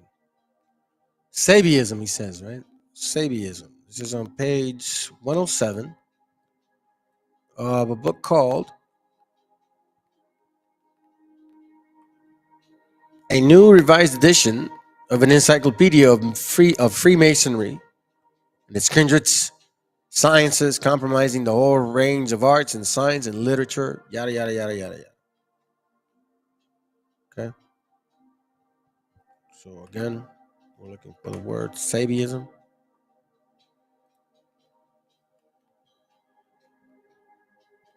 Sabiism, right? See it right there a few times. Fire worship in one case. So let's just kind of read it real quick and kind of see what this means. Sabiism, or the worship of the stars, was one of the earliest deviations from the true system of religion. You see, one of the earliest deviations. When we see now that people started deviating from the true knowledge and understanding of the Most High. Now, scripturally speaking, I think we're being told not to do this, right? Didn't he say it, I think, in Deuteronomy 17? Yeah, I'm going to touch it soon. I do have it written down. So let's read. Sabiism, or the worship of the stars, was one of the earliest deviations from the true system of religion. So again, if you're, look, whatever star you got, man, you got to really wonder, like, what the hell are you doing? You got stars associated with Beelzebub, which is associated with Canaanites, which is associated with Baal. You telling me you still want to be represented by a star, whether it's 5 or 6 or 7 or 8? Star is a star, regardless of how you see it. Sabiism, the worship of the stars, was one of the earliest deviations from the true system of religion. One of its causes was the universally established doctrine among the idolatrous nations of antiquity that each star was animated by the soul of a hero god who had once dwelt incarnate upon earth. Hence, in the hieroglyphical system, the star denoted a god. To this signification, allusions is made by the prophet Amos. Here he goes. Hello. When he says to the Israelites while reproaching them for the idolatrous habits, but ye have borne the tabernacle of your Moloch, the Tiam, your images, the star of your God, which ye made to yourselves. This idolatry was early learned by the Israelites from their Egyptian taskmasters, and so unwilling they were to abandon it, that Moses found it necessary strictly to forbid the worship of anything that is in heaven above. Deuteronomy 17, might as well just go with it now. You know what I'm saying? I mean, might as well just go with it and read it. You know, apparently we need to educate ourselves once more. Apparently we do. Deuteronomy 17:2, if there be among you within any of the gates with the Lord thy God, here, let me just read it in a simple form. Suppose that you hear that in one of your towns some man or woman have sinned against the Lord and broken his covenant by worshiping and serving other gods, or the sun, or the moon, or the stars. This idolatry was early learned by the Israelites. We know this now. Moses found it necessary strictly to forbid the worship of anything that is in the heaven above, notwithstanding which we find the Jews repeatedly committing the sin which had been so expressly forbidden. Saturn, remember Sabtai, Saturn, remember I told you guys that, was the star to whose worship they were more particularly addicted under the names of Moloch and Chiam, already mentioned in the passage quoted from Amos. So again, when you're saying you're celebrating Sabbath, you're celebrating Shabbat, you're you know what I mean? Like that's what you're celebrating. You're saying Saturn. I don't know if you guys are thinking this. everything matters. The planet Saturn was worshipped under the name of Moloch, Milcom by the Ammonites, the Canaanites, the Phoenicians, then the Carthaginians, and under that of the Chiam by the Israelites in the desert. Oh, I got you, sis. Don't worry, I got you. That's in here. That's in here too. Saturn was the worship among the Egyptians under the name of Riapham, and it is called in the Septuagint Rephaim. And Stephen, quoting the passage of Amos, says, "Ye took up the tabernacle of Moloch, the star of your god Rephaim." Acts 7, right? I think your brother had showed it. It's Acts 7:43. We see it right here. That's why I didn't read it, bro, because I saw it coming. Hey, I play chess, man. I play chess, bro. You know what I'm saying? As I'm presenting, my mind's thinking ahead already. You know what I'm saying? I'm just saying that's how it works. You know, thank God I can think. So now we see this Sabiism it is real. So now check this out. Maimonides thinks that when the Lord ordered Moses to tell the people that he sent him, he did not mean that he should not only mention his name. For if they were already acquainted with it, he told them nothing new, and if they were not. So in those times, Sabiism being the predominant religion, almost all men were idolaters. Maimonides, you guys need to look him up.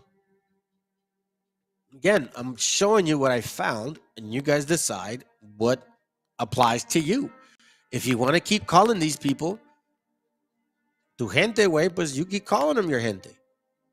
The Kabbalist says that, so to speak, the Kabbalist says that Ehi is the crown or the highest of the Sifroth, and that is in the name that was written in, and that is the name that was hidden in the most sacred places of the tabernacle, meaning the name of the Most High. The name of the Most High.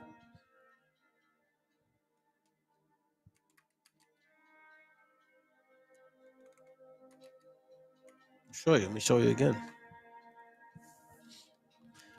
That right there. That is a Sifroth. You don't want to know? Sit for watch. See? That is a Sifroth. This is a Sifroth.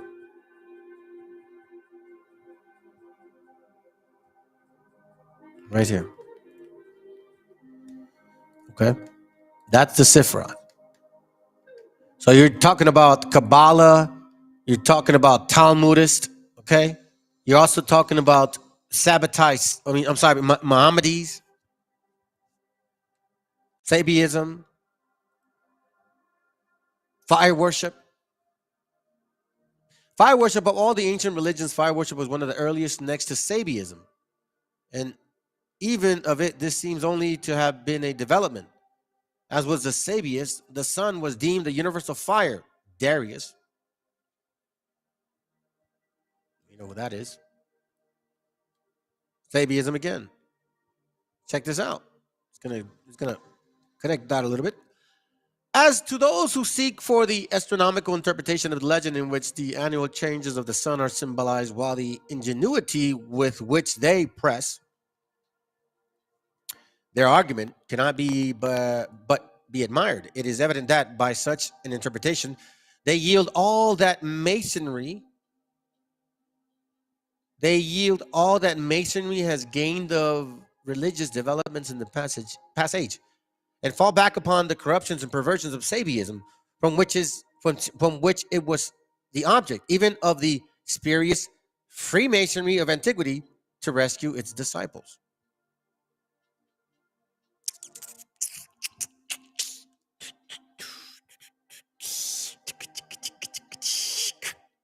Now, the reason why it gets even more interesting is because we're just getting started. We are just getting started. And check this out. So now let's look into some things here real quick. Genesis 14 and 5. Remember this. 14 and 5 says, and on the 14th year, Shadal Li Amor and his allies. Let me read it this way. I'm not used to it this way. And in the 14th year came Chedol Lemor and the kings that were with him, and smote the Rephaims in Ashereth Karneum, and in the Zizums in Ham, and the Imims in Shabbath Kirathaim. So now, here's where it got interesting. This right here. But it was the way that it was together. So let me do this.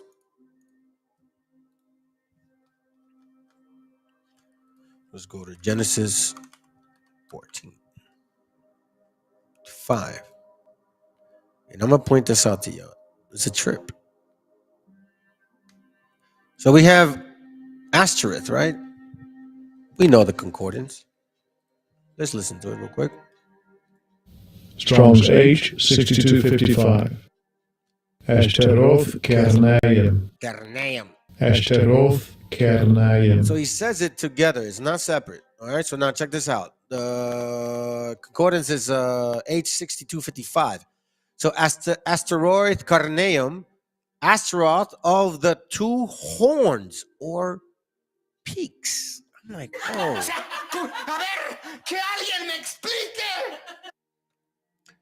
Two horns or peaks.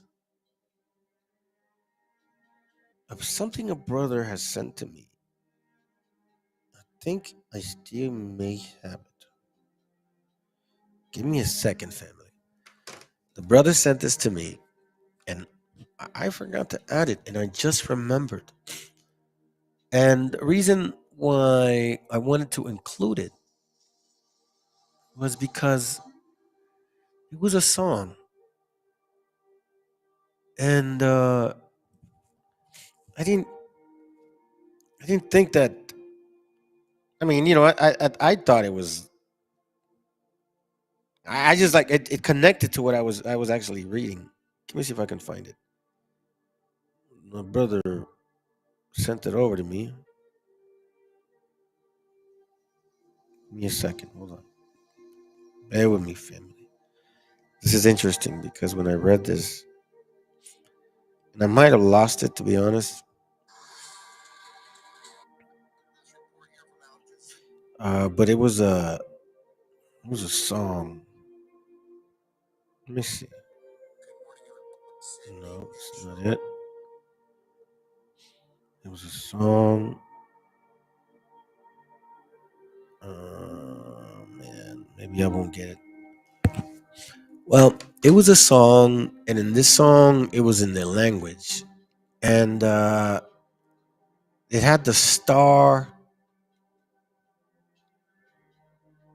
It had two peaks. Oh man, God, I wish I would have not lost that link. I think it would have really. I don't know what. Let me see. Maybe I do have. Hold on. Let me go back here. I'm not gonna get obsessed about it either. If I can't find it, I can't find it. You know what I'm saying? Just gonna move on. But I think it's in here. Okay. Let's see. Maybe it is. Maybe it isn't. And if it's not, I'm just gonna simply move on. So give me a second. Where are you? I'm gonna put it in this link. No.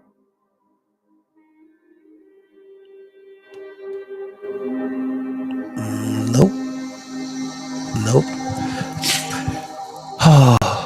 Well, if I cannot find it, be for another time. But I just thought it was so an interesting point because, technically I have to come up here anyway. So, give me a second. Let me see. I know it was up here. It's just interesting, family. I mean, I'd hate to, kind of slow down on this, but like it connects, man. It's like I tripped out on it. I was like, whoa, that's a trip. It's a real trip. Can't believe it actually goes with what I was studying. And if not, then let's just go, man. Come on, hurry up. Hurry up, hurry up, hurry up. Let's see. If we got it here, great. If we don't, move on. That's not it. Tampoco. Menos.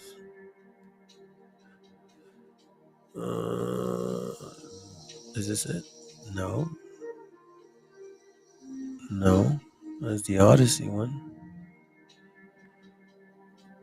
One of our brothers, Rick, if he's watching, maybe he's not. He'll probably catch it later. Here it goes. Here it goes right here. So check this out. Oh, I'm so thank you, Father. Oh man, I'm so thankful I found it. So I'm like, here, let's read it again, right? Watch. Strong's H 6255. So check this out, all right? Ashtaroth Karnaim. Ashtaroth Karnaim. That's the Rot Karnaim. Now it's not just Astaroth, it's Ashtaroth Karnaim, and it says Ashtaroth of the two horns or peaks. Two horns or peaks. Now we also know and understand. We've seen the star and we've seen the moon, and we, you know what I mean? Like we know now what all of these things mean, right? Like you can't deny this stuff no more. It's clearly in our face. So look, it says Ashtaroth, the pronunciation, right? Now this is just Strong's H 6252. Ashtaroth Karnaim. It says it again. Ashtaroth Karnaim. So now it's identifying Astaroth as a star, right? False goddess in Canaanite religion, usually related to fertility god, right? We see this here. Now we also see Astaroth, the name of Zidonian deity, in a place of east of Jordan. East. It always talks about the east. That's why they worship the east, in the sense, not the land, the east. Who explains name as Ashtaroth of the two-peaked mountains. The two-peaked mountains. So then when this brother sends me this video, I tripped out on it. So check it out.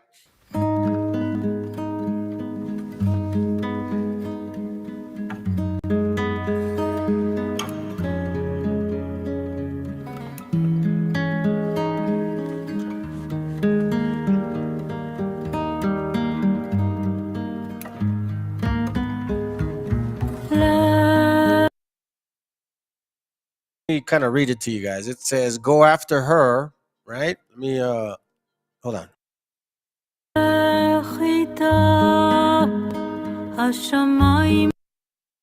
It says here, the skies are blue where she lives, right? The skies are blue where she lives. I'm like,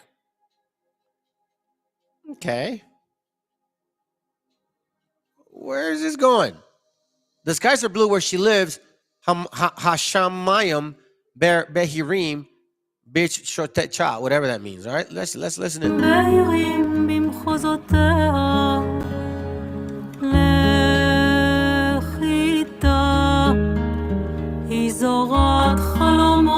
Again, it's saying she plants dreams in her fertile lands. Now we're talking about a fertility god, right? I mean, unless I'm wrong. My understanding is that from what we've been reading, that there's such a thing as a fertility god, and it relates to Ashtaroth, the goddess of the Canaanites. Give me a second.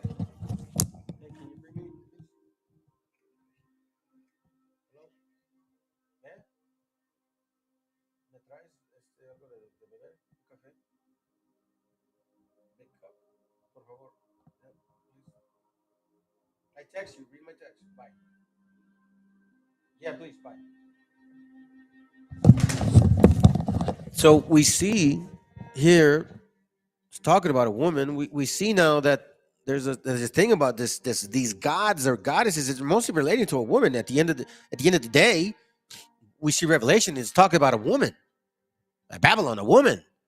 But see, it's not just a country, it's a spirit behind it. Remember what I said initially. What is moving people to think this way and move this way and act this way? Let's continue.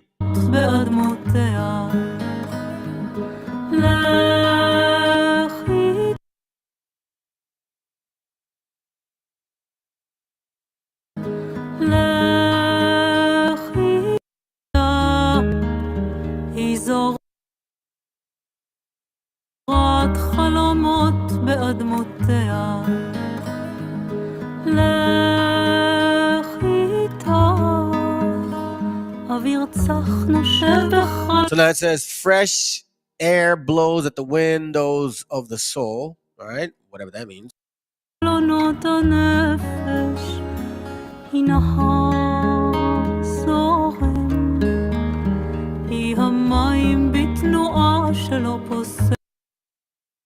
So then now, all right, so then now check this out.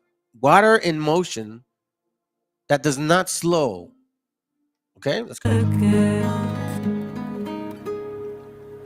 תרגיש שלווה תבוא לך אם תעצור להתבונן תרשה לאהבה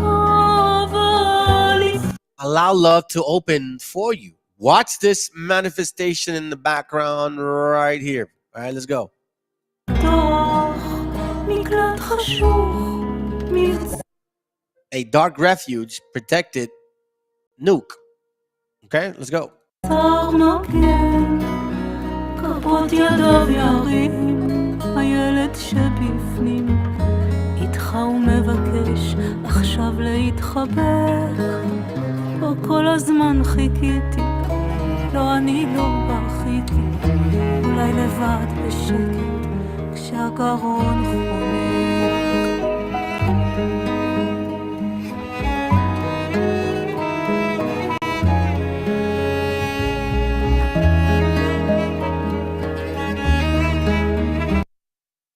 All right, now, what the hell is that right there?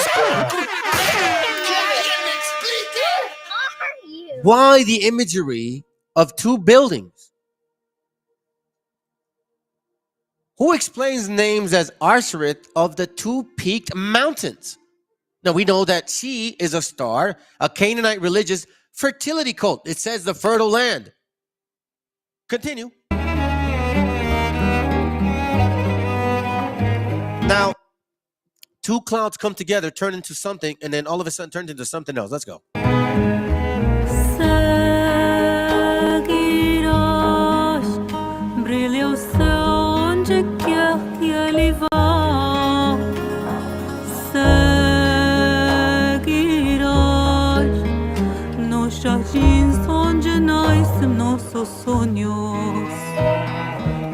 What in the world are we just looking at right now? We know from reading, from, different examples, what this is. The god of Molech is known for having two horns. Two horns. Like a U. How are you, even considering it? You go from a peak mountain, literally turning into a moon, and then you turn into a crescent. Explain this to me. How is this possible? Why are we overlooking these things? Look at this right here. Look at that. I mean, what's the point of having that?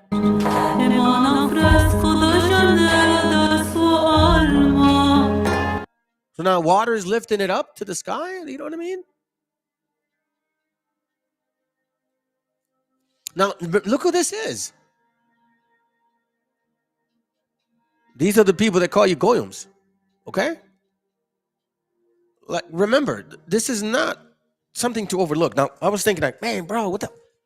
And he sent me, just like the brother was telling me, and he sent me this right around the time I was doing my notes again. Again, it was all part of the notes.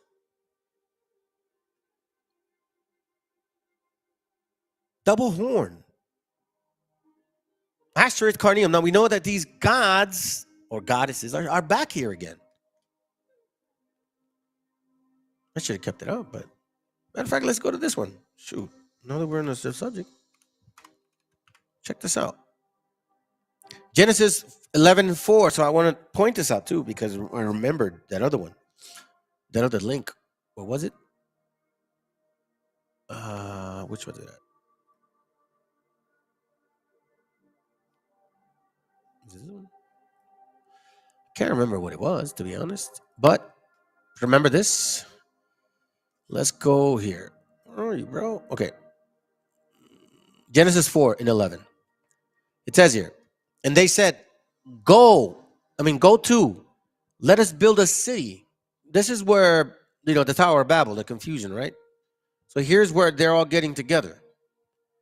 It says here, and they said, go to, let us build a city and a tower whose top may reach unto heaven, and let us make a name, lest we be scattered upon the faces of the earth, of the whole earth. I'm sorry, a name. We were reading earlier the importance of that. H8034. Name. But look at how it's pronounced. Strong's H 8034. Shame. Shame. So are you telling me that these people, when they went and tried to make a name for themselves, that ended up being a shame for themselves? I think so. So we know now that these people, these things, these other nations are going to want to make a name for themselves, to imply that they're the ones with honor and authority and character and good rapport, right? With high regard, a name for themselves. And this is in the time when we know who was making these mountains. We know this was Nimrod, the time of Nimrod, right? Okay, so now let's kind of take a step back from the beginning. As you guys recall, I had showed you the diadem. This right here, this video. I'm gonna see if I can show you guys real quick. This one right here. Remember this? Hold on. You're gonna learn this right here. Crowns, diadems, G1238. Okay. So let me get rid of this window here. Let me bring you guys back to this other window. So now let's read this here real quick. Come on, bro. Open up.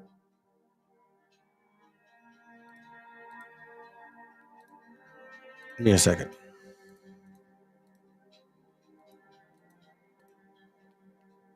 Okay, so now check this out. Let's read on this. Revelation 13. I had brought this up before in the other class. Let's bring this up again.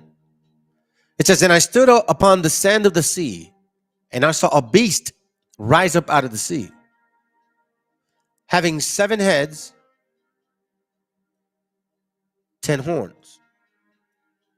7 heads, 10 horns. 7 heads, 10 horns. Right? Now, we think that these 7 heads, 10 horns is this too. Right? Let me see something.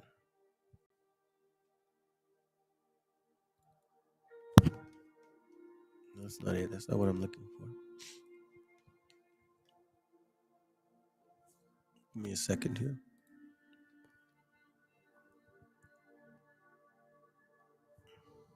Let me read it again. And I stood upon the sand of the sea, and I saw a beast rise up out of the sea, having 7 heads and 10 horns. And upon his horns, 10 crowns. And upon his head, the name of blasphemy, 10 crowns. So let's tackle this first. So I looked up the word crown in several ways, and it means a couple different things. Crown. But then I looked up the word crowns. Crowns, like crowns, you know? And it's this right here. Watch this. Strong's G 1238. Diadema. Diadema. Diadema. Right? Diadem. But watch this. A blue band marked with white, which Persian kings used to bind on the turban or tiara. Blue, white. Watch this. Blue, white kippah. Bam. So then I'm like, wait a minute. Hold on a second. These crowns on these heads, these crowns are going to be representing that particular beast. So these 10 heads are going to have these 10 crowns right here. So now I'm like, okay, now this gets a little bit more, even more interesting. But I thought it was like, power. Now we're seeing, yeah, there is a spiritual aspect to this. Check this out. Check this out. Our privilege and distinct honor of presenting to you the Prime Minister of Israel, His Excellency Benjamin Netanyahu. I want to thank you, Democrats and Republicans, for your common support for Israel, year after year, decade after decade.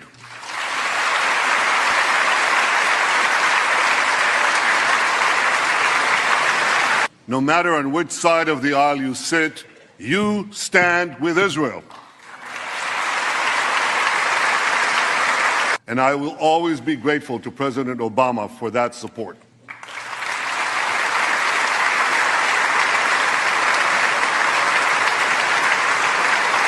This Capitol Dome helped build our Iron Dome. My country, Israel, the one and only Jewish state. If Iran wants to be treated like a normal country, let it act like a normal country. I know that America stands with Israel. I know that you stand with Israel.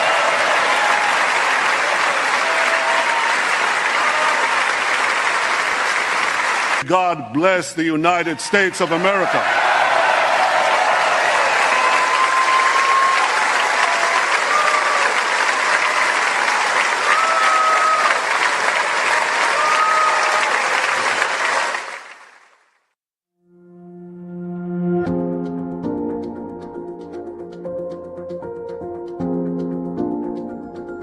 America is a golden calf, and we will suck it dry, chop it up and sell it off piece by piece until there is nothing left but the world's biggest welfare state that we will create and control. This is what we do to countries that we hate. We destroy them very slowly. Benjamin Netanyahu, Jerusalem, 1990.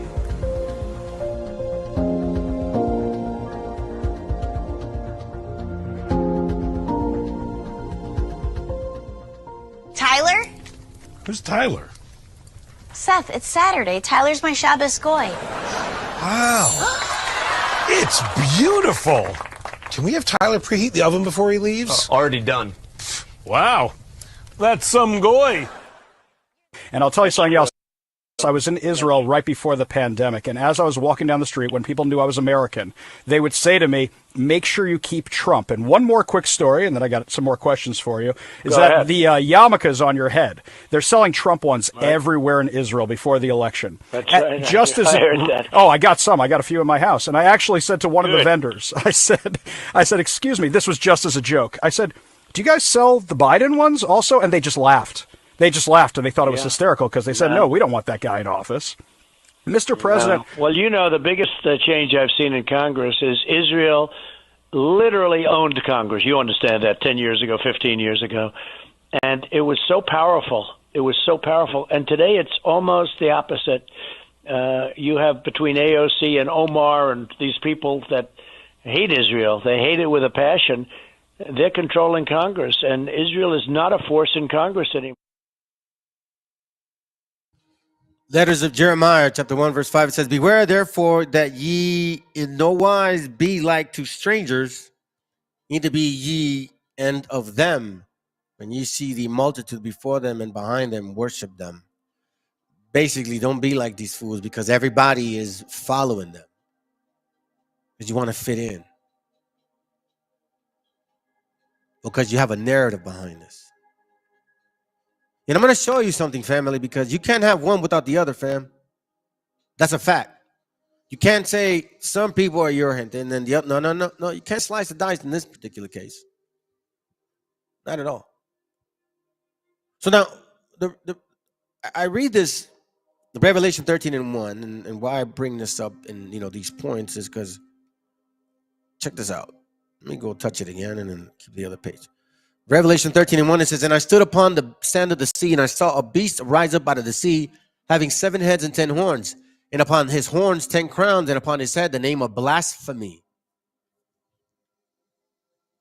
Revelation 2:9, it says here, "And I know thy works and tribulations and poverty, but thou art rich," like the sister had said. "And I know the blasphemy of them which say they are Jews and are not, but are the synagogue of Satan." Now we know everything that represents the opposite of the Most High is of this. We know stars are not of the Most High. We know that. Revelation 12:1, "And there appeared a great wonder in heaven, a woman clothed with the sun and the moon under her feet, and upon her head a crown of 12 stars." Now they go and say, "Oh my God, look, that's the Virgin Mary." No, that's not it. It's not it. That's not it at all. But they are mimicking. This is why you see like the examples of the character Sophia. That's why it's important to be mindful. Be mindful of these things. Let me go back to it real quick. So now I want to show you something. So we talked about a name. We said that we read that these demons would have crowns, many heads, right? But if you really think about it, it says here 7 heads and 10 horns. And upon the horns 10 crowns. So there's 10 horns, 7 heads. Make a name for themselves. And then we know that this particular person here, I think it's 17. Yeah. Revelation 17:5. "And upon her forehead was a name written, Mystery, Great, Mystery Babylon the Great, the mother of the harlots and the abomination of the earth." And this is a woman full of names of blasphemy. 7 heads and 10 horns. Revelation 7:3. Right? So now, I showed you guys this over here. I went over many, many pictures. I'm going to show you the pictures once more.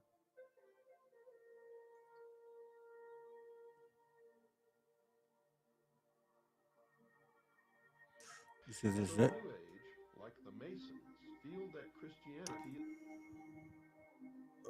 Let's see. There it goes right here. This right here.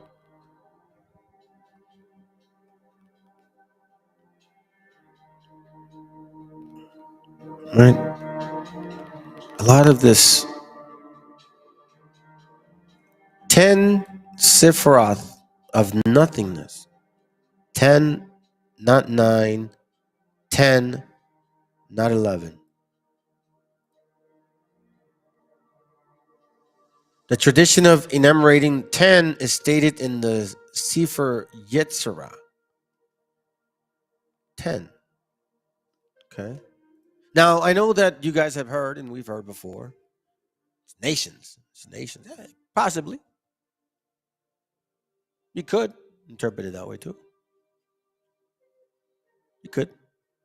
Nothing wrong with interpreting it that way.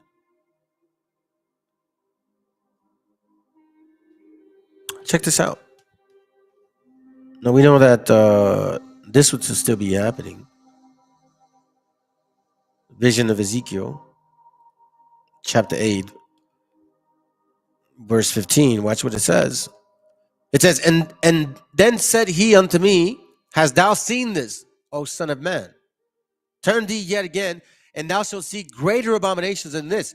And he brought me into the corner of the courts of the Lord's house. And behold, at the door of the temple of the Lord, between the porch and the altar, were about 25 men, with their backs towards the temple of the Lord, and their faces towards the east.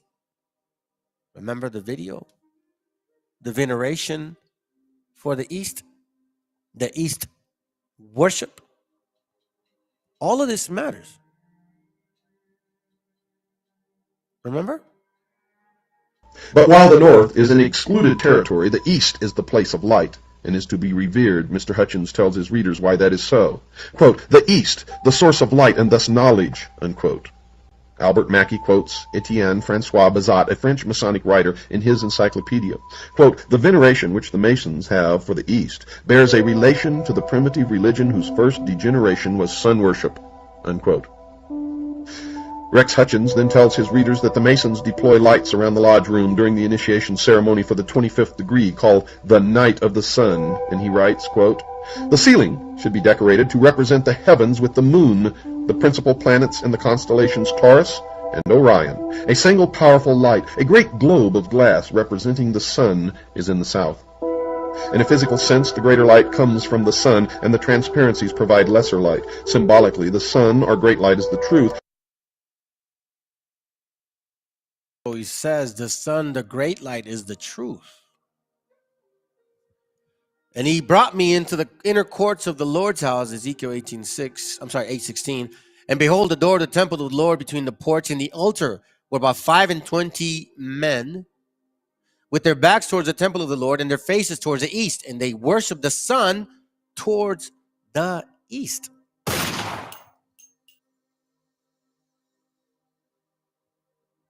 And he said unto me, hast thou seen this, O son of man? It is a light thing that to the house of Judah that they commit the abominations which they commit here.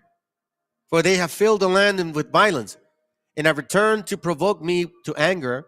And lo, they put the branch to their nose. Now, when I read that, some people were like, oh, they put the branch to their nose. No, check this out. Check this out. Let me show you something.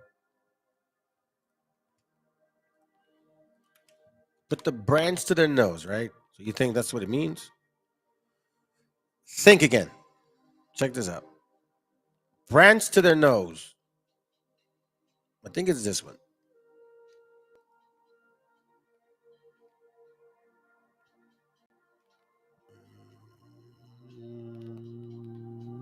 Hold on. Or is it the bottom one?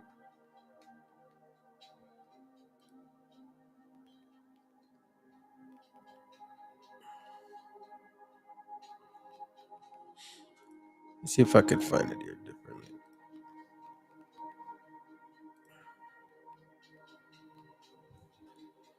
Page 17. Give me a second.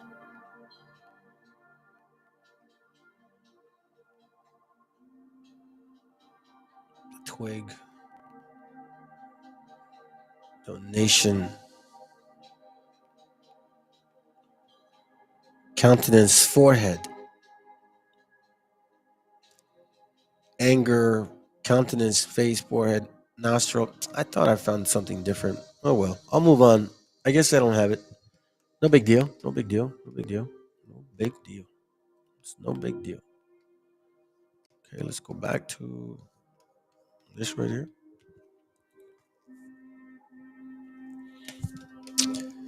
Ezekiel 18. Ezekiel 16, I'm sorry.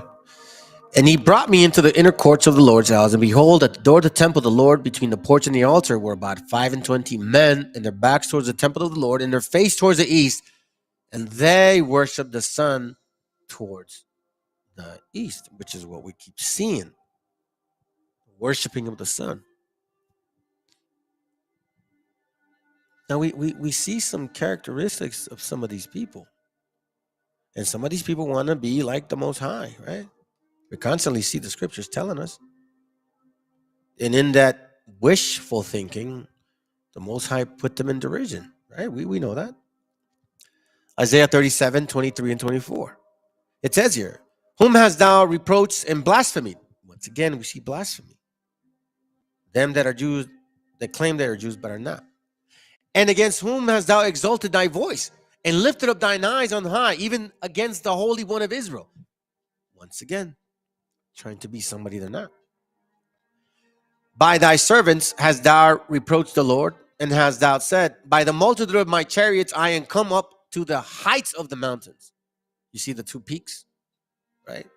To the sides of Lebanon. I will cut down the tall cedars thereof and the choice fir trees thereof. I will enter into the heights of his borders in the forest of Carmel. We see somebody here trying to exalt themselves, right? Trying to be like the Most High. Isaiah 47:8. And it says, therefore, hear now this, thou that art given to pleasures, that dwelleth carelessly, that said in thy heart or thy mind, I am, and none else beside me. I shall not sit as a widow, a woman. Neither shall I know the loss of children, because we know, and you guys, in case you don't know this, gente, the story about La Llorona is not what we were told. It's actually, she's yearning for her children that died in the slaughter of 1492 and furthermore. That's what the Llorona story is really about. The spirit of the Mexicas cry all over the land, and she's crying for her children, which is the Llorona story, which is technically the story of Jerusalem. She's crying for her children. Same thing, concept here. That's why she says, this wicked woman, I shall not sit as a widow, unlike Israel, like the woman. She sits as a widow because her children, her husband died, right? Neither shall I know the loss of children. This is the attitude of this nation. Where else do we see it? 2 Thessalonians 2:4. Who opposed and exalted himself above all that is called God or that is worshipped, that he or she or androgynous, whatever, right? He, as God, sitteth in the temple of God, showing himself that he or she is God. From the beginning, right? Genesis 3:5. And God doth know that in the day ye eat thereof, then your eyes shall be opened. So we see from the beginning, somebody's trying to infiltrate to be gods. You see, they can't spiritually be gods themselves, but they can go into our spirit and act and make you think that you are. And you worship them. So you're worshiping yourself, almost in a sense. And ye shall be as gods, knowing good and evil. Because these people, these things are like, think about it, man. So now you worship yourself, you love yourself so much. Well, guess where we're at now? Romans 24. Like the sister had said, wherefore God also gave them up to uncleanness through the lust of their own hearts. Now you God, now you are who you want to be. Now men are women and women are men. Right? Wherefore God also gave them up to uncleanness through the lust of their own hearts, to the sound of their own bodies between themselves, who changed the truth of God into a lie and worshiped and served the creature more than the creator, who is blessed forever. Salah. For this cause God gave them up to vile affection, for even their women did change the natural use into that which is against nature. And we're seeing it now. We saw it then, because this was the worshiping of Diana, Osterith, Venus, all the whole concept all over again. And likewise also the men, leaving the natural use of women, burning their lust one towards another, men with men working that which is unseemly and receiving in themselves that recompense of their error which was meet.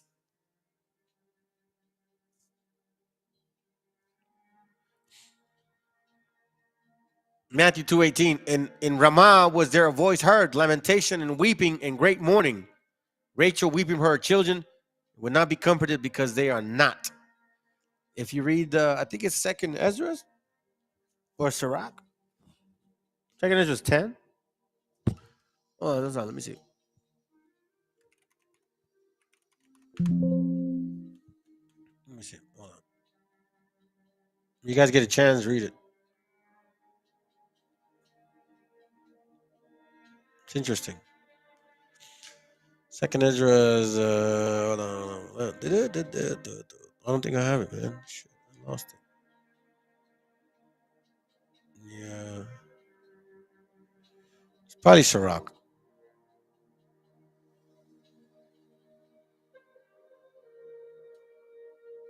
Hmm.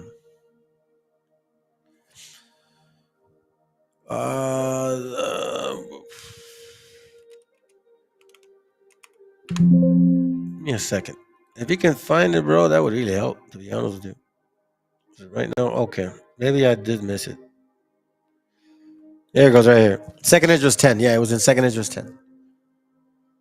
So it says here, as you can see, I'll just kind of get to it. Second Esdras 10:24. And therefore shake off that great heaviness and put away the multitude of sorrows, that the mighty may be merciful unto thee again. And the high shall give thee rest and cease from thy labor. And it came to pass that while I was talking with her, behold, her face upon a sudden shine exceedingly, and her countenance glistered, so that I was afraid of her and mused what it might be. And behold, suddenly she made a great cry, very fearful, so that the earth shook at the noise of the woman. And I looked, and behold, the woman appeared unto me no more, but there was a city builded in a large place, showed itself from the foundations. Then I was afraid and cried with a loud voice. Right? So now he's crying to the angel. So now it says here, verse 44, it says here, verse 43, and whereas she told thee of the death of her son, this is the solution. This woman, La Llorona, whom thou sawest in Zion, La Llorona, whereas she said unto thee, even she whom thou seest as is a city builded, whereas I say she said unto thee that she had been 30 years barren, those are the 30 years wherein she was no offering made unto her. Right? So it's taken right here, it's saying that she is that woman. Let me go back a little bit. Verse 40, this therefore is the meaning of the vision which thou latest sawest. Thou sawest the woman mourning, and thou beginnest to comfort her. But now seest thou the likeness of the woman no more. But there appeared unto thee a city builded. And whereas she told thee of the death of her son, this is the solution. This woman whom thou sawest is Zion. And she's the one mourning for her people. Right? She's the one mourning for her people. Let me read that real quick, sis. Jeremiah 31. I haven't read that in a while. I honestly don't know what's in there. Jeremiah 31:15. It says here, thus say the Lord, a voice was heard in Ramah. Oh, that's right. Lamentation and bitter weeping. Rachel weeping for her children. Refused to be comforted for her children because they were not. Hey, that's true. And that's our story. But they twisted it around. So you see, we're in this book all over the place, whether it's through food, through clothing, through folk tale, you know what I'm saying? Through curses. And also through what we don't do. Because this is not of us right here. This is not of us. Not of us whatsoever. So now we can see that this woman is not the same woman that they're talking about. These people here, I don't know what to, hey, listen, man. Maybe I don't know. You guys decide. This is what I found. You guys decide. I'm not going to put words in your mouths. Y'all decide, man. Watch this real quick. And I've always believed that is mentally ill through genetics, possibly inbreeding, most likely. And also, it's a congenital situation when it comes to the genes. Or maybe most are born mentally ill. Now, that doesn't mean that they cannot function in other areas, and they cannot function even at a high level, obviously. I had to be somewhat discreet, I guess you could say. Sorry about the echo. But I had to kind of be a little discreet there. So we see here goddess in the spotlight. Once again, we see stars in a sense. 2, 4, 6, 8. Ashereth, the god of the early Israelites, supposedly. Queen Jezebel, right? Ashereth talks about 1 Kings 18. They interpret the Ashereth as their wooden poles, cult objects from Baal worship or the groves of trees. See this? unquestionably, the Ashereth were usually wooden. They stood upright, often beside altars, along with a stone pillars. Stone pillars. So this is a old tradition. It's still here. It is still here. This is not relatively new, family. You see how they draw these gods with their wingers hanging out? Now, this is a bull, by the way. This is not a cow. So you're not feeding that. You know what I'm saying? So it's a god of fertility, a Christmas god, a lion god, the two horns god. Just kind of going through it real quick.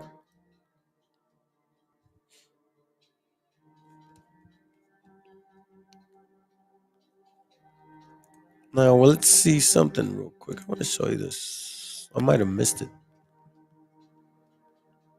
The branch, the twig, vine worship, sun worship.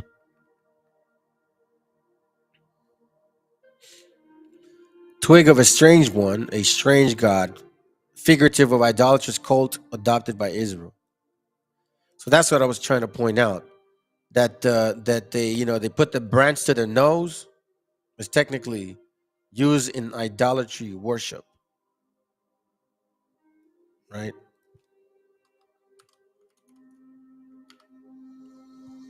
Idolatry worship. So it says, and lo, they put the branch to their nose, referring to the Persian custom of worshiping the rising sun.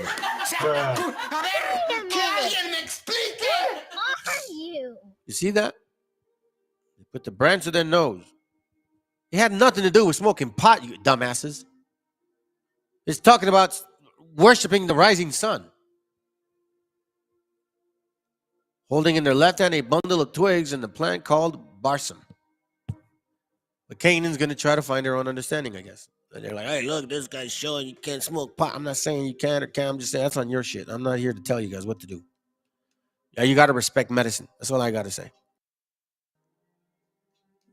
I mean, should they use, what is it? Not heroin. What kind of drug do they use to put you to sleep to surgery?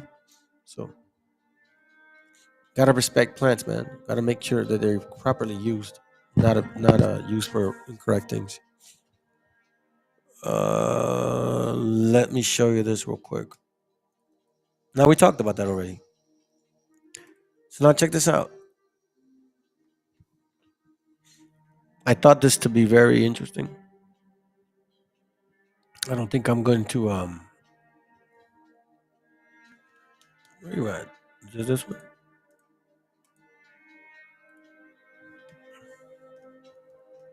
Let me see.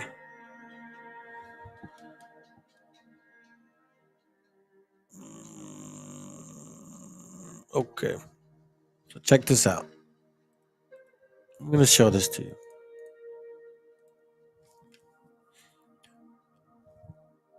We know that in Acts 43, 743, it talked about star. We also know in Zephaniah it talked about that too, right? So I want to show you a variety of pictures. And we'll kind of go through them real quickly. I'm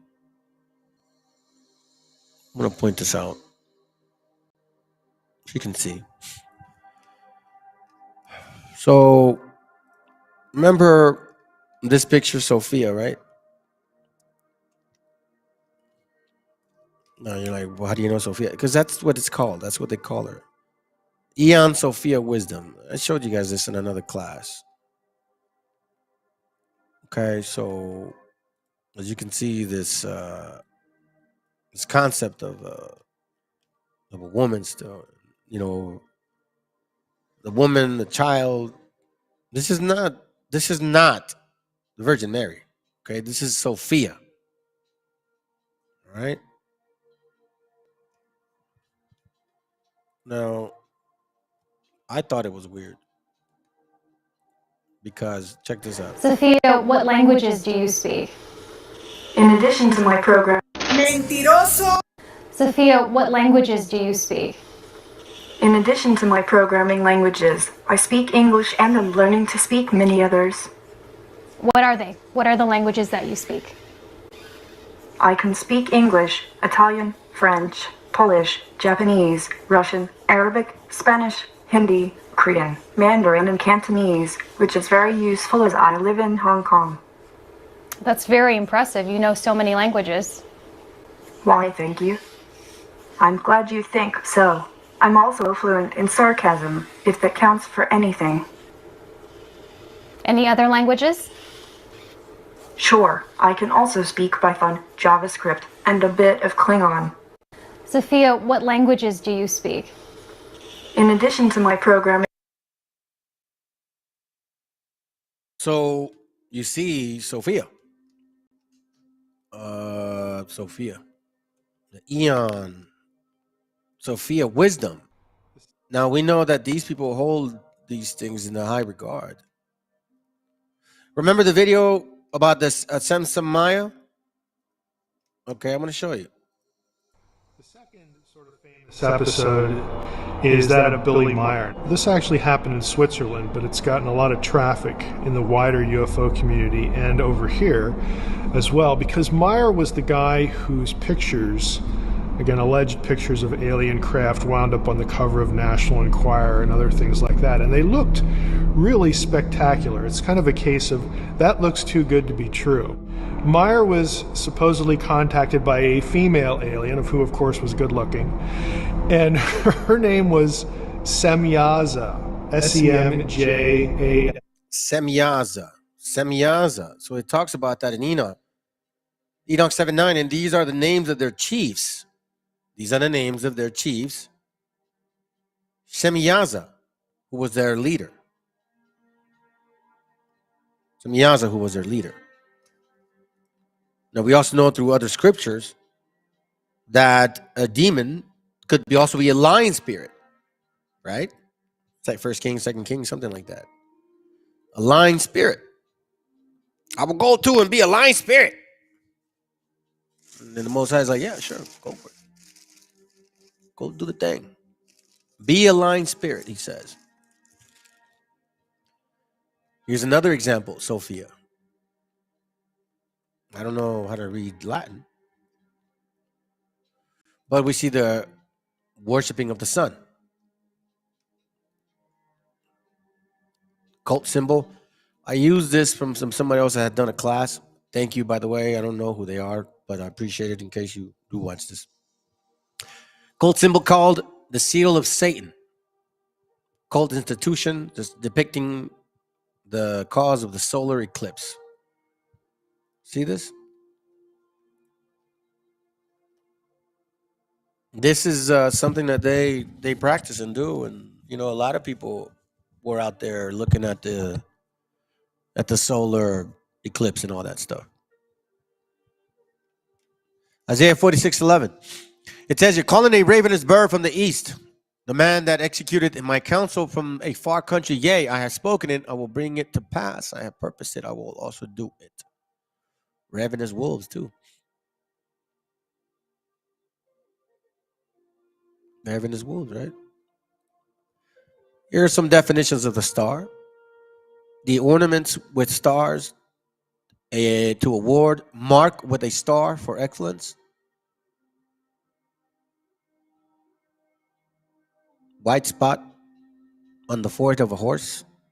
A planet or constellation of zodiac. The future, destiny, often used with the or famous, relating to stars.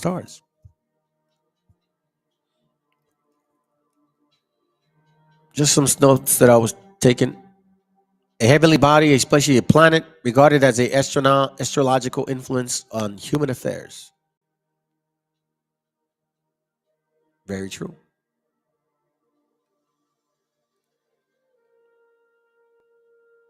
This is from, no, that's not it. So we see there's that star, The word star itself is H3556, and it's feminine form specifically of planet Venus. So we know that the concept of the star is planet Venus. We're constantly seeing the use of stars and gods and names and mimickings and assimilations, using the material things of our Father in order for them to. I think in a way it's more of mocking, quite frankly, at this point. I'm looking for something real quick. So we see here that to put like manner. Oh, that's right, the nest. Yeah, I'm gonna move on from that. I'll talk about that later. Here it goes. So now remember the 2, 4, 6, 8, 10. Remember the Sephiroth, right? This is what I'm talking about. Now, some people have told us that these are nations. They probably are right too. But I also look at it more in a spiritual sense. Revelation 13:1, it says, "And I stood upon the sand of the sea, and I saw a beast rise out of the sea, having 7 heads and 10 horns. And upon his horns 10 crowns." Now we know that the crowns means diadem, and they usually come in blue and white. Okay? And upon his heads, the name of blasphemy. 7 heads, 10 horns, 10 crowns. What is this? The name of God under their understanding? The name of God under their understanding is basically this here. Tetragrammaton, the sacred name of God. Having 7 heads and 10 horns. Well, what is typically understood through this particular religion, concept, teaching, goddess, whatever it is that this is, the Sephiroth, it gives you the human body, the whole concept of the chakras, the second chakras, the 7 planes, the 7 things. 7, spiritual 1, casual 6, intuitive 5, egoic 4, mental 3, astral 2, physical 1. 7 heads. 10 horns. 1, 2, 3, 4, 5, 6, 7, 8, 9, 10. And 7 crowns. Who teaches this right here? They do. The Hebrew alphabet, supposedly, it's Yiddish. The 10 phases, planes, the 22 paths equal the 32 paths of wisdom. It says to stay away from a certain tree.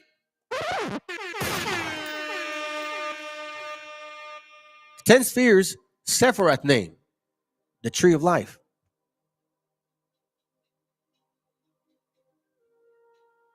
The tree of life. Now check this out. The 4 worlds. The 4 kingdoms. The 4 captivities.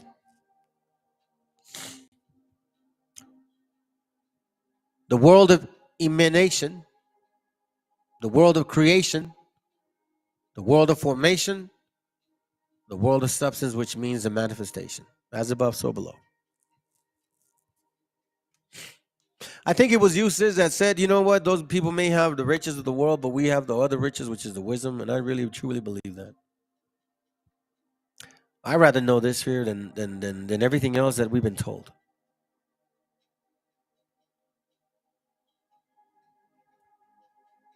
Everything else that's been told has been a lie, man.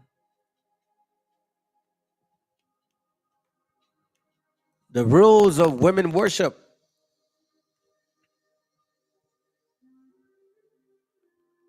This is from a book called, I'm not going to read it, just The Queen of Heaven and Earth. The role of women in goddess worship. Will the real Queen of Heaven please stand up? It's an interesting book. It mentions Jeremiah 44, the Queen of Heaven, La Reina de los Cielos, the Canaanite God. While it is generally accepted that is a reference made to the Canaanite goddess Astarte, so you guys that are worshiping La Virgen Maria, you're worshiping Sophia, the Queen of Heaven. That's what you're doing. Ishtar. Easter, you know? In his paper 1 proposed the title, Queen of Heaven, is mentioned in the text in Jeremiah. That's what it is. Astarte, Estar, Tanit, Ashtaroth. That's why, the 2 horns of Astarte. That's why I was saying it. The 2 horns. Will the real Queen of Heaven please stand up? She of the womb, the goddess of sexuality, fertility. What are we seeing right now? Body counts, sexual endeavors, 70% divorce rate, same-sex marriage. Her other epithet includes Ashtar of the field, the strong one, the face of Baal. Venus, once again, the planet of Venus, morning, the evening star. Not the morning one, the evening star. She was worshipped in Egypt in Agaret among Hittites, the Lady of Heaven. Astarte of the highest heavens. I mean, I don't. If you're being told that you're worshiping something that you should be questioning, you should really pay attention to what you're worshiping or what you're teaching or what you want to teach. And I mean that, because some of y'all are not really sincere with yourselves. I'm just saying. It's a heavy duty thing. Look, 1, 2, 3, 4, 5, 6, 7, 8, 9, 10. Tetragrammaton, the sacred name of God, not pronounced. Ooh. And it says here, and I stood upon the sand of the sea, and I saw a beast rise up out of the sea, having 7 heads and 10 horns, and upon his horns 10 crowns, and upon his head the name of blasphemy. Meaning, let's make a name for ourselves, that we be God. 7 heads, 7 powers, 7 understandings, 7 teachings, mercy, victory, all of that stuff. A different tree of Freemasonry.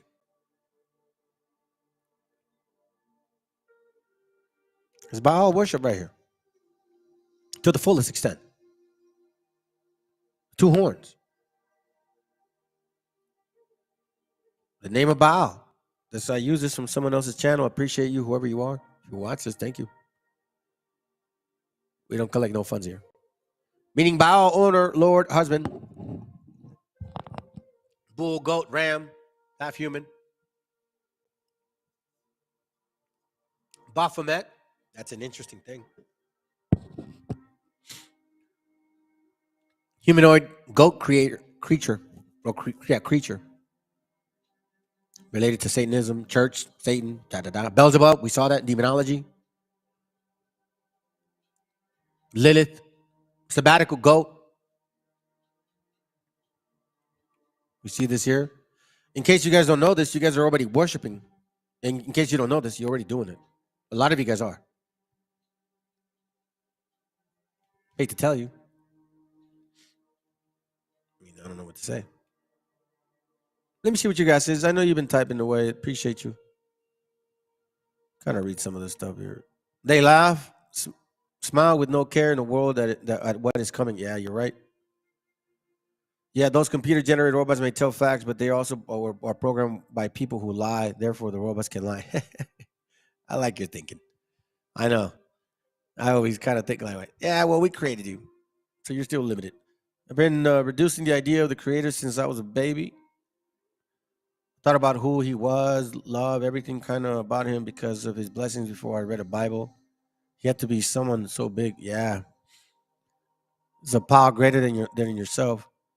And no matter what I did, I could never be as great as him. In order for me to receive his loving kindness, I had to be humble because I have done a lot of wrong things in my life. Yeah. But now I still must be lowly face of my enemies and creator. Well, I tell you, don't make atonement for that stuff anymore. Don't make atonement for other people. Bro, to make a name for oneself is equivalent to the Tower of Babel. Yeah, exactly. Yeah, exactly. Check it out. That's exactly it. Genesis 11:4. And they said, Genesis 11:4, and they said, go to, let us build us a city and a tower, meaning power, whose top may reach unto heaven. Let us make a name. Let us make a name. Let us make a name. Let us make a name. Psalms 49:11, therein what thought is that their houses shall continue forever, that their dwelling places to all generations. They call their lands after their own names. See that? Don't they say this is the God of the land? God bless America. Nevertheless, man being in honor abideth not. He is like the beast that perish. That's why it says it's important what you said to humble yourself. Look at this right here. Pride cometh before destruction, right? This their way is their folly. Yet their posterity approve their saying. Salah, meaning that they don't realize that that's their downfall. Oh, look, in Daniel 4:30, and I spake and I said, it is not this great Babylon that I have built for the house of the kingdom by the might of my power and for the honor of my majesty. So he's talking about making a name for himself. You know what I'm saying? Making a name. Interesting. Let's continue on that vein. That's why in Acts 7:43, it's talking about Moloch, right? The star Moloch. You guys don't realize it, man. Rain Man. Metaphors. So when you see that movie, it's like all bright, all wise, right? I kind of wonder if that's what they're purposely trying to achieve. Causing autism to achieve some type of obsessive greatness. You know what I'm saying? I don't know, man. Sometimes I wonder, what they're really thinking. This is another one here. So Baal worship was in full swing. It caught as fast and spread to many parts of the world, in Egypt, Samaria, and became known as Isis, the queen of heaven. You see that? Nimrod, Genesis 11:4, became known as Osiris, the husband's son, frequently called Horus. In Phoenicia, Semiramis, and Tammuz was worshipped as known as Ashereth. Tammuz, Aphrodite, We see the different names of these gods, right? All back to Semiramis, Nimrod, Canaan.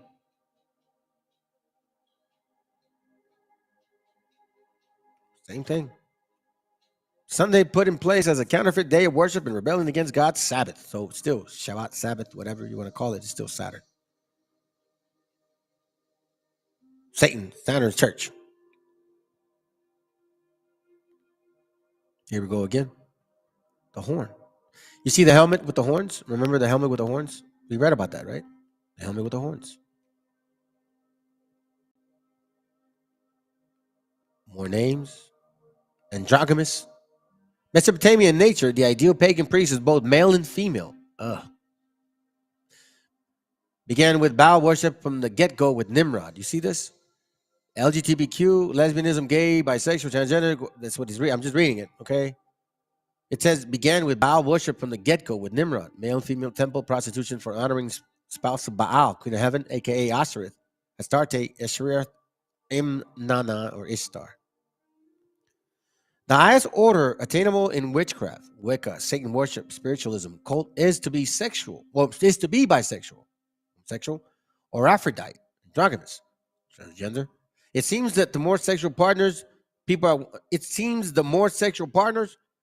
at one time of all genders and orientations, such as in orgies, the more honor and transcendence is thought to be obtained as part of the worship of these gods. Now we know P. Diddy, they love that. P. Diddy and these people. You guys can't run away from that, man. That's who you guys are. Stop it. Once again, more pictures.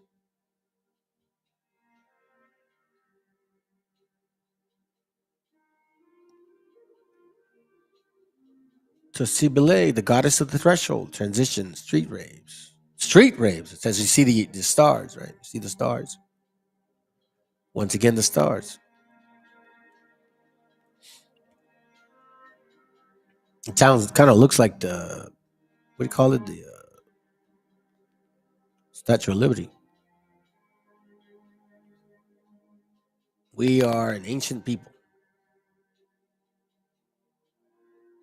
Because we live in between the male and female form, matter and spirit, the living and the dead, because we come from the other peoples. It's that, see?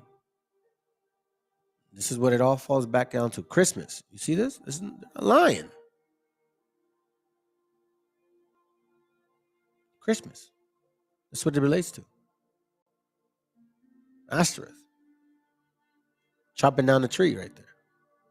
You know how they put a star at the top? Look, we see it in almost every civilization.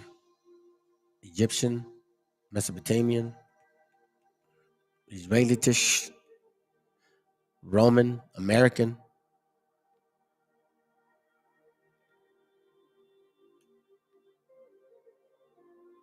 Look, the Ashereth pole, we have it here.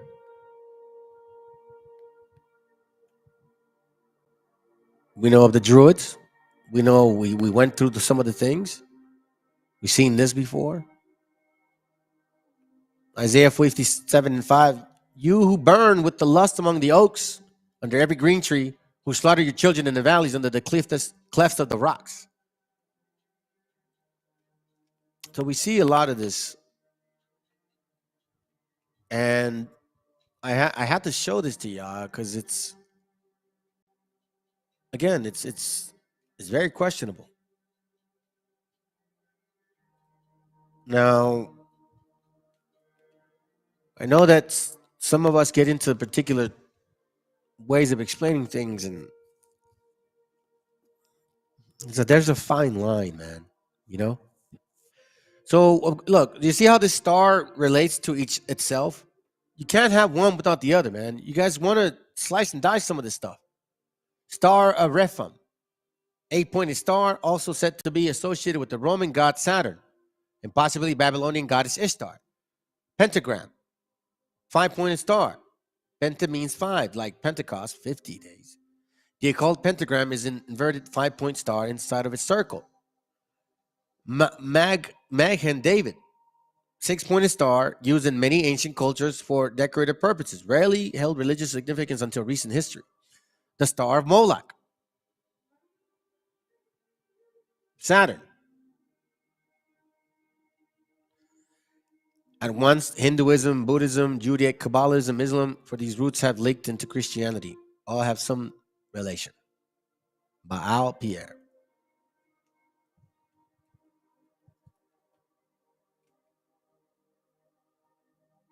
So, when you consider all of this, now let's look at some stuff here. Let me show you this real quick. I think we should be almost through. Maybe not. Sirach 35.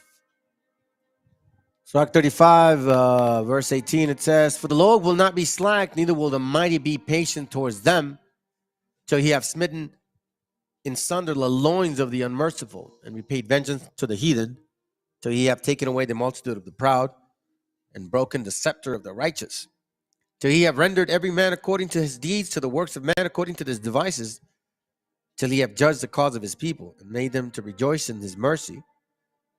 Mercy is reasonable in the times of affliction, as a cloud of the rain in the time of drought. So this is definitely merciful for us to see these things actually playing themselves out, and when we start seeing what these things mean,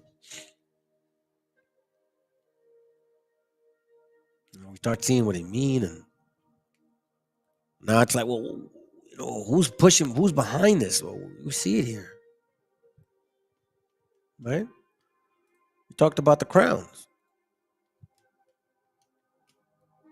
the diadems. They're blue and white. They're kippah,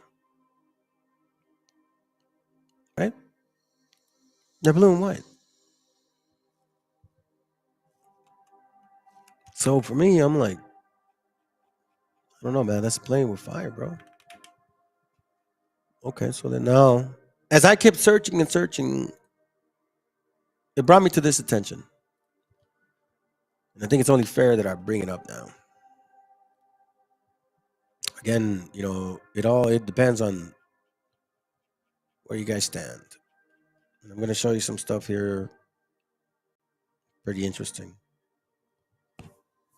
and heavy duty. So now, who are these people? These so-called Jews, right? Since a lot of it relates to them, correct?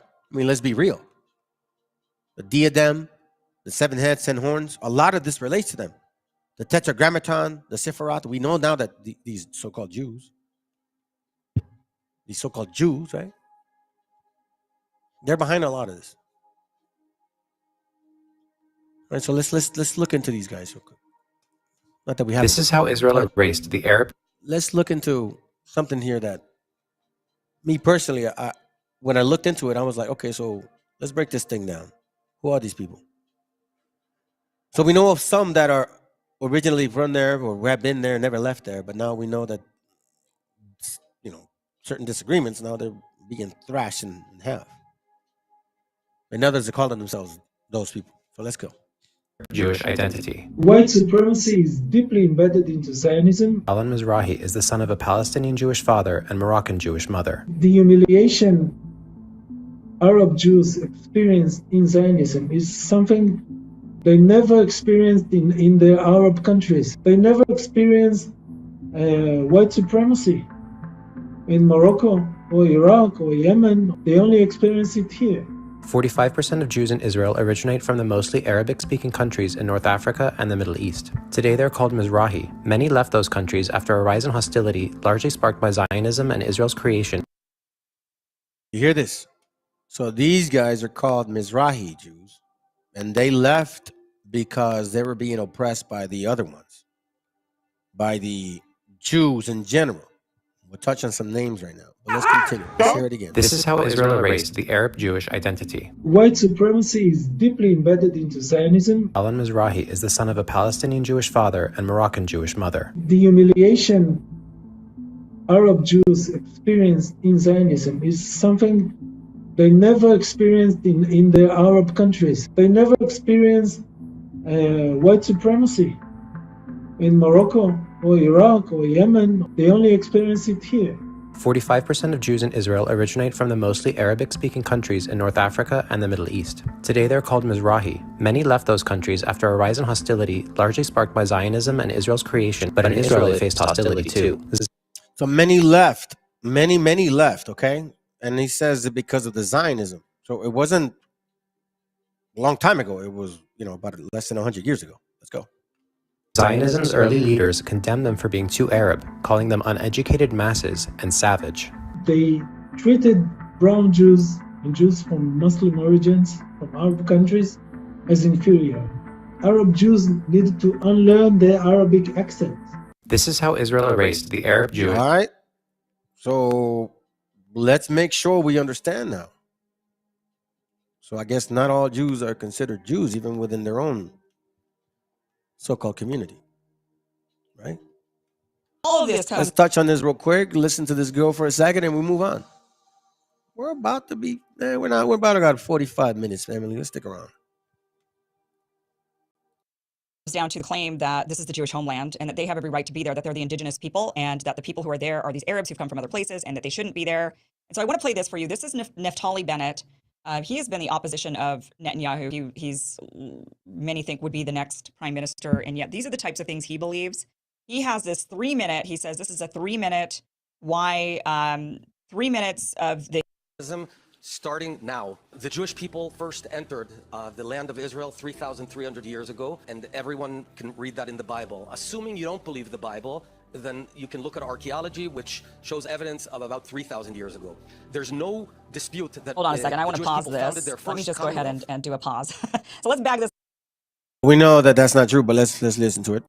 Up just for a second. So he says, let's go ahead and play this.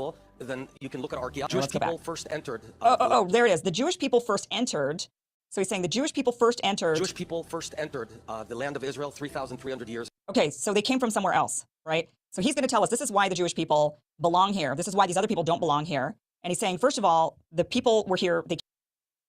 She's ignorantly speaking because she don't know the Bible. That land was never supposed to be taken by other people, okay?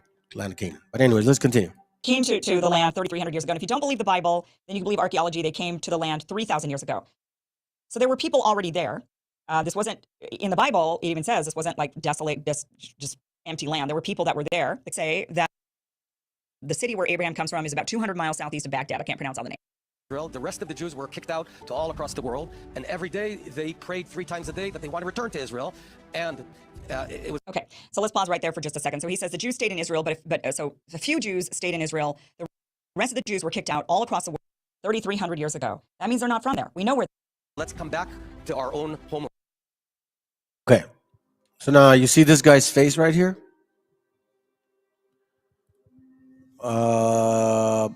He's nothing to overlook. This guy here was a major Zionist. Major. Wrote a lot of material regarding, matter of fact, the book I have on Edom, who is Edom? He's in here. Okay. So it even says this right here. It says here, political Zionism. Zionism has its roots in a Jewish Messianic movement that seeks to establish an independent Jewish state through which their Messiah, the Jewish people as a whole, could rule the world. The place that they decided to occupy was Old Palestine. The modern term Zionism first appeared at the end of the 19th century, denoting the movement whose goal was return to the Jewish people as Israel. Blah, blah, blah, blah. Was coined by Nathan Berman, a Jew. This guy. I'm sorry, no. Theodor Hurls, okay? He's a political Zionist and Zionist movement, the creator of all this whole concept thing, so to speak. A plan to make Madagascar a Jewish nation also generates Jews' interest, okay? So that's him. Let's continue. The Jews are the indigenous people of the land of Israel. No, they're not. He admitted that right up front. Up front, he said the Jewish people first came to the area of Israel 3,300 years ago. That means they're not from there. We know where they're from. According to historians, Abraham, if you believe all of this, is from the area. Then a lot of the people who were Jews in that area would now be over many generations of that land just because they. Then, first of all, that's not true. He's saying that Jews suddenly went back with Herzl, and the. She's over here trying to debunk that, and she's kind of half wrong, half right. So, But anyways, let's look at this real quick now. Now let's continue this. Let's continue the research, because now we see like, okay, so wait a minute, hold on a second. They got Mizrahim Jews over there, and they're not considered Jews. That's what I'm saying, family. Some of the Palestinians over there that are Muslims now were Jews at one point. I mean, we're practicing those things, and a lot of them left, as you can see that. Okay. They are not embraced as so-called Jews. They're not at all. But these two people are. To me, just be like, what? See, and the thing that I found is that you can't have one without the other. If you're going to embrace one of them, you're going to have to embrace both of them. So you can't sit here and say, oh, F the Khazars. You can't sit there and say F the Khazars. Okay? And then all of a sudden, like include the others. You can't do that. They're one and the same. Because I'm going to show you, this is what I found. One and the same. If someone is picturing a Jew, it's almost always an Ashkenazi one. And that's because of the roughly 7 million Jews in America, only about 500,000 aren't Ashkenazi. But that's not true across. See that? Mizrahim, Sephardim, and Ashkenazim. Let's go. Across the world. In Israel, the majority of Jews are not Ashkenazi. And yet most Americans don't know the first thing about other types of Jews, specifically Sephardic culture. So in no particular order, here are 5 surprising differences between Ashkenazi and Sephardic Jews. Before getting into the list, a quick review of who these two groups are. Ashkenazi Jews originally came from Germany, France, and Eastern Europe, while Sephardic Jews originally came from Portugal and Spain, and later lived in all of these places. Notably, there's a lot of overlap in. All right, so now we look at this picture here. You have northern and southern. Now, these people here, they're also African, right? Here we go, right? Right? That's what it says. So you can't have one without the other.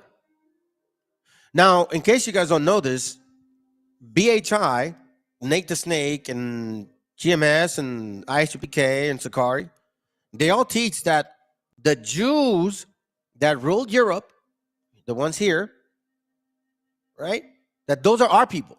That's what they say. Now, they don't call them Sephardics. They just call them black. And they say that these Jews went to Africa too, supposedly after 1492. We know that that's not true now. But again, that's what they say. That these Jews, they don't call them Sephardic, but that these Jews ruled Europe and that those are the Judites, the black people that are here in America. That's what they're saying. And matter of fact, let me show you. Let's see if I can show you. Let me see. Let's see.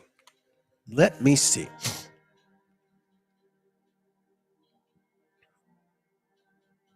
Let me see. Hold on a second. Hold on a second. All right. Let me see if I can find it real quick. It's probably not this video. Nope. It's not this one. Hold on. Let me see if I can connect to this one real quick. See. No. That's not what I need. Oh, I see what you mean. They changed it. Okay, hold on.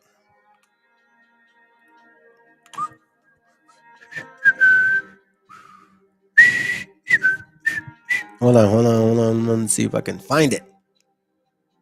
Let's see if I can find it here. This is cool. Oh, wait, shut your face. Maybe I may be able to, and maybe not. But he uses this. I have the book, and he says that you see, these people are people. These people are people. These people are people. These people are people. Look. These people are people. These people are people. These people are people. Look. These people are people.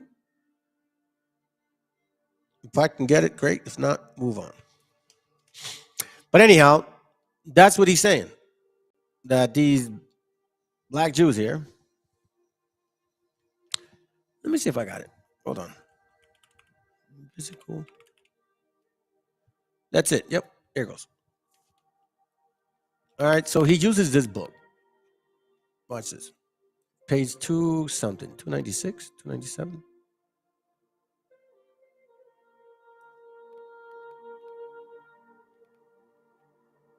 Yeah, here it goes right here.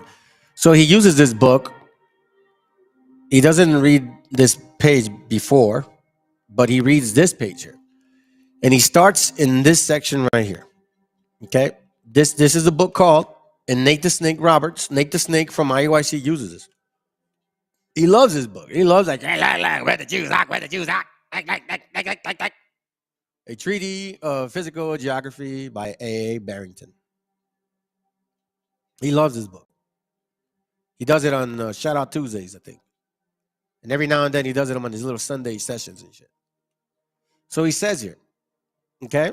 He doesn't read page 296, but he reads page 297. So watch what he says. Thus, the Jews are a people who have ever, according to the prophecy, dwelt alone. No, hold on a second. Let me go here. Now, in the cases where we have mentioned, there is a complete similarity of hue. The argument from intermixture is further refuted by historic knowledge.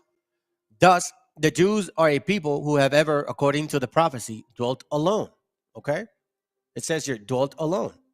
Right? According to his prophecy, dwelt alone. Where you at? I lost you. Without intermixing with the nations to this day. Now, this separate race, all descended from brown ancestors. Brown ancestors. How's that even possible? How is it descending from brown ancestors, family? Right? Let me make it bigger. It says here, thus the Jews are people who have ever, according to the prophecy, dwelt alone without intermixing with the nations to this day. Now this separate race, all descended from the brown ancestors, from Abraham, Isaac, Jacob, must have been as dark as Mar Yohanan, if not darker. So he's like, oh, look, you see, they're black, huh? They're black, huh? Exhibit every shade of color from the black Jews of Malabar, of whom we have such an interesting account by Dr. Claudius Buchanan, to the rose and lily complexion of the Jewishness in the banks of Elbe. We need to go no further than the Jews of the southern Spain and compare them with those of Holland and northern Germany to perceive a very striking difference. Here's where he goes. He says, well, let me read it. The Spanish Jews is always dark complexioned, and his hair is uniformly black, while the German Jew is often as fair as any German and has light or red hair with blue eyes. So then he goes and says, oh, you see, those are converts. Those are the Ashkenazi converts. But these right here, the Spanish Jews, he doesn't even call them anything. He just calls them Jews. But based on what we're seeing here, they're calling them, the Spaniards, those are Sephardic Jews. That's what they're saying. So here, they don't call them Sephardics. They don't call them Ashkenazis. They just say the Spanish Jews is always dark complexion, and the Germans are not. The various shades of color observable among the Negro or African race tends to be the same conclusion. So here's where he gets all, like elevated, because supposedly they're dark skinned. But again, he's saying that these Jews, which are Sephardics, standard-wise based on the name, that those are black people, and those are the Judites that are here in America that are in the 12-tribe chart. Let's continue. Have one without the other. And who lived where, and not all Jews neatly fit into these two categories, not by a long shot. Mizrahi Jews, for instance, are largely from the Middle East, and they share many customs with the Sephardic Jews. So much so that in Israel, many think of them as one group. And then there are Ethiopian Jews, Italkim, and many others. But in America, these are the two biggest groups of Jews.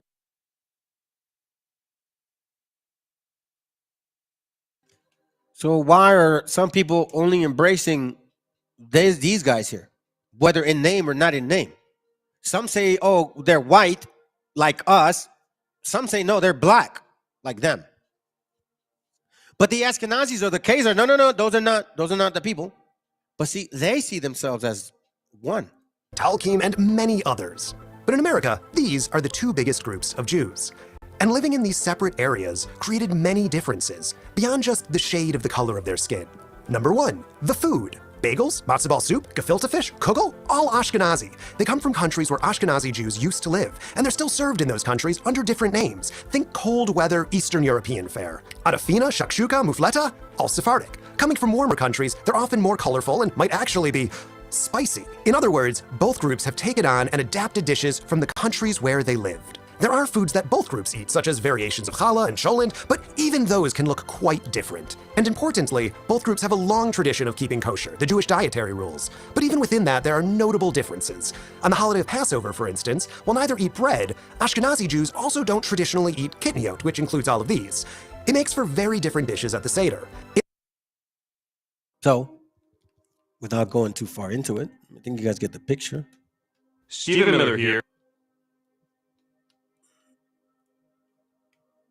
So this is what we got here in America right here. President of America First Legal. Foreigners in the United States who support terrorism must be deported. Those who hate our country and our way of life are not welcome here and do not belong here. We must demand the federal government remove these foreign extremists from our midst. If you agree, support us by clicking here. You hear that, you illegal aliens? Get out of here. Get out of here. What do they say?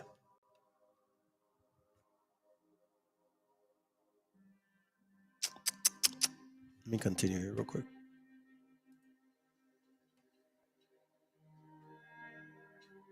So now let me bring you up to this particular part. Hold on a second here. Excuse me. What brought me back to that point? I'll tell you what brought me back to that point. I found this book called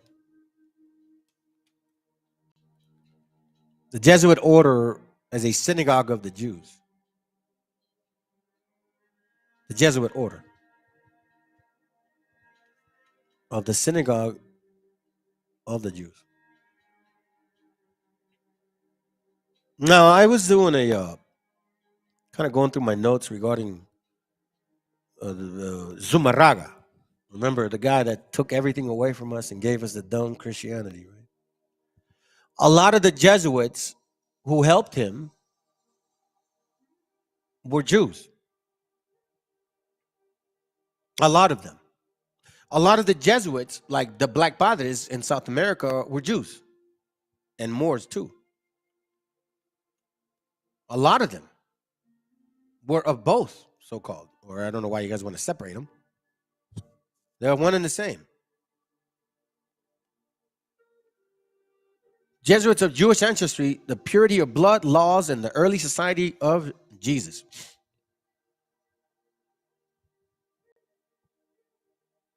This is what led me back to this. A lot of these conversos were teaching us to worship Christianity. Ignatius Loyola, deep spiritual Semite. Some of these guys were black conquistadors, black Jews, Southern Jews, which in some people's title, they would be Sephardic Jews. BHIs would call them black Jews. They don't call them Sephardics, they just call them black Jews.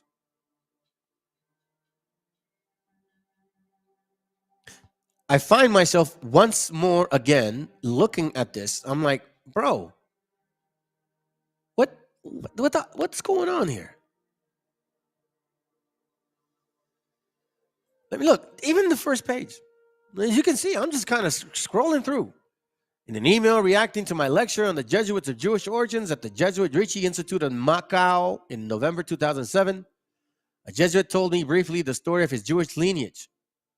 While his other Sephardic ancestors went to Istanbul, Baghdad, Tehran, and to the Silk Road of the Shanghai, where they remain Jewish until today. Both his grandparents were descendants of Jews who settled in Palermo, Sicily. They were converted to Catholicism. In order to survive, they kept practicing Judaism secretly.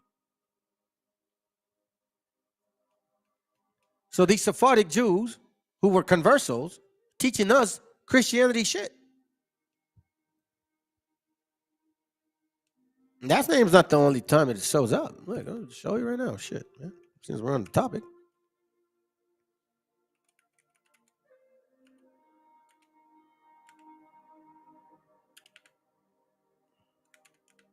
See, how do you spell it? I don't even know how you spell it. Is it the first page or what?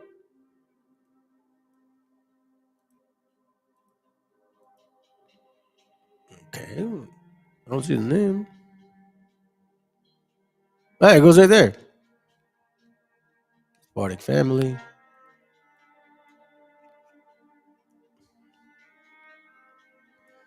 It's funny how the Most High works, man. It's like I'm just reading and studying, and it just brings me back to these people again. They're involved. These are Jesuits. These are Jesuits. Look at this. Conclusion. Their admixture analysis indicated mean in proportion to North African, Sephardic Jewish components. Can't have one without the other.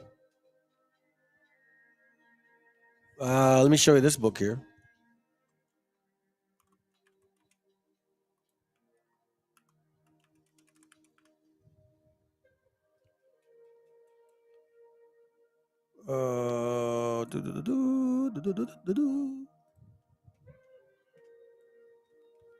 Look at this right here. The secret history of the Jesuits. Okay? The secret history of the Jesuits. It's even more. Spiritual exercises, the founding of the company, the spiritual order, Italy, Spain, Portugal, once again. These people are so involved. Look.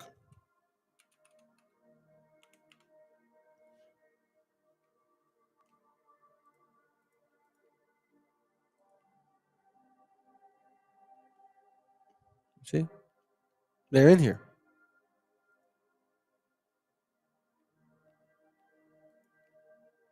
Jewish friends, the Jews, Jewish. So I'm like looking at this, I'm like, bro, it's weird. Like, why am I seeing these people all over again?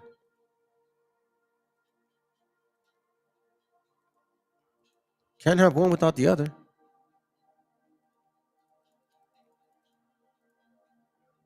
What's the other one?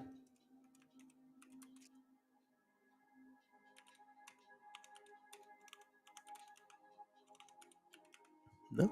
Okay. Let's move on.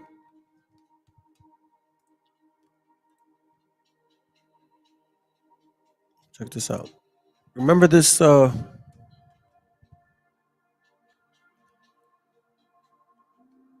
book, The 13th Tribes, Khazar Empire? So if these people, they want to claim Amalek and they want to claim they're the people of the Bible and stuff, right? But we know what the conversion was. We know that they converted. But see, the funny part is that Khazars relate to Gog and Magog. This is on page 20. Nor had the Gregorian or Armenian scribes, whose country has much for older culture, had been repeatedly devastated by Khazar horsemen. A Gregorian chronicle echoing an ancient tradition identifies them with the hosts of Gog and Magog. Wild men with hideous faces and the manner of wild beasts, eaters of blood.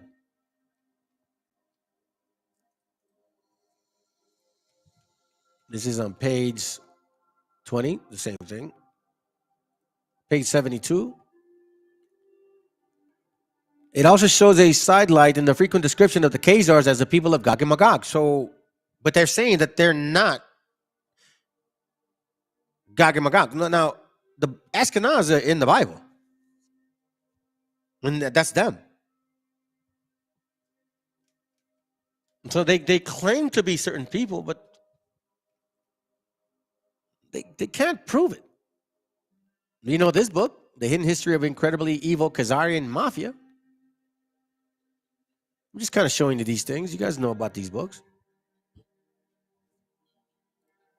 All right, so now both of these, or this nation, both of them, okay, however you want to slice it, they study what we're talking about right now.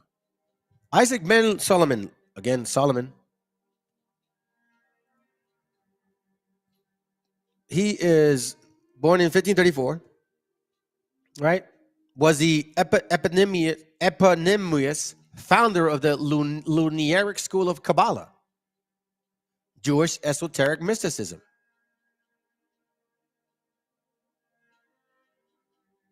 Okay? So this guy, in 1570, he went to Safed in Galilee.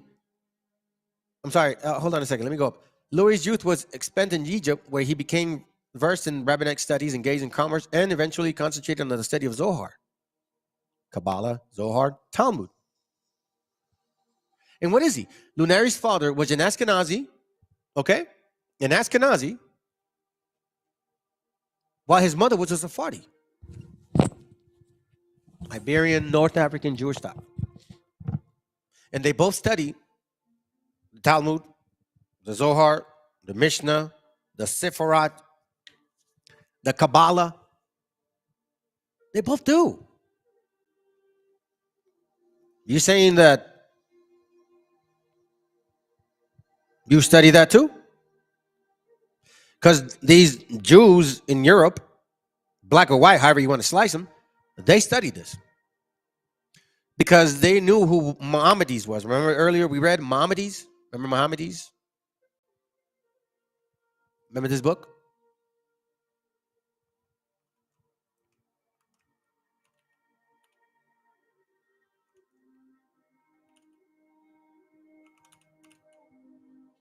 I think it's like that. No? Say be. How you spell it? I might have messed up on it.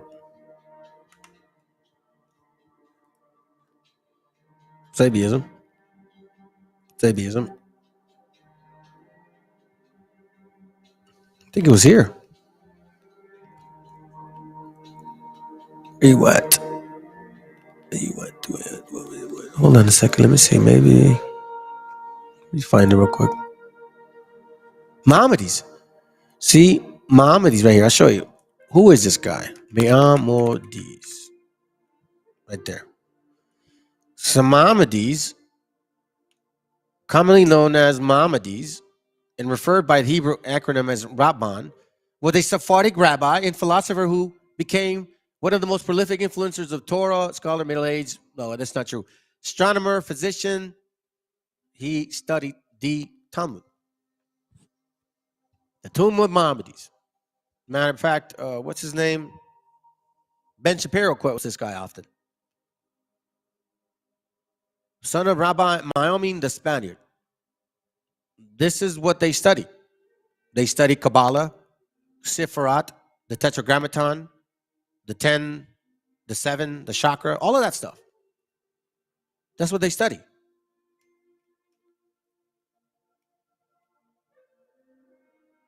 That's it right here. Look, I'm telling you. The Kabbalist movement, the Zohar, like all of that stuff, man. This is who they are. The infinite light made simple. This is what the Kabbalist teachings are. The infinite light. Know that before the emanations were emanated, the creations were created. There was a supernal, simple light feeling of all existence. There was no vacant space, yada, yada, yada. This is how they explain the creation. But that's what, when you read the Talmud, the Zohar, all of that, that's all it is. It's just the explanation of the space. Mysticism, they call it. Mysticism, they call it. But then you start getting into these particular people, and they're like, wait a minute, hold on a second. So now, Eliphas Levi. I'm like, whoa. Now, Baphomet, remember Baphomet?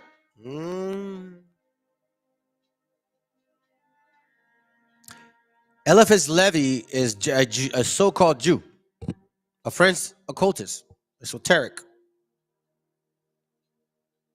This is not that far-fetched from the teachings of Sophia, the teachings of Kabbalah, like all of that stuff. It's not far-fetched. I'm going fast because I want to show you guys something.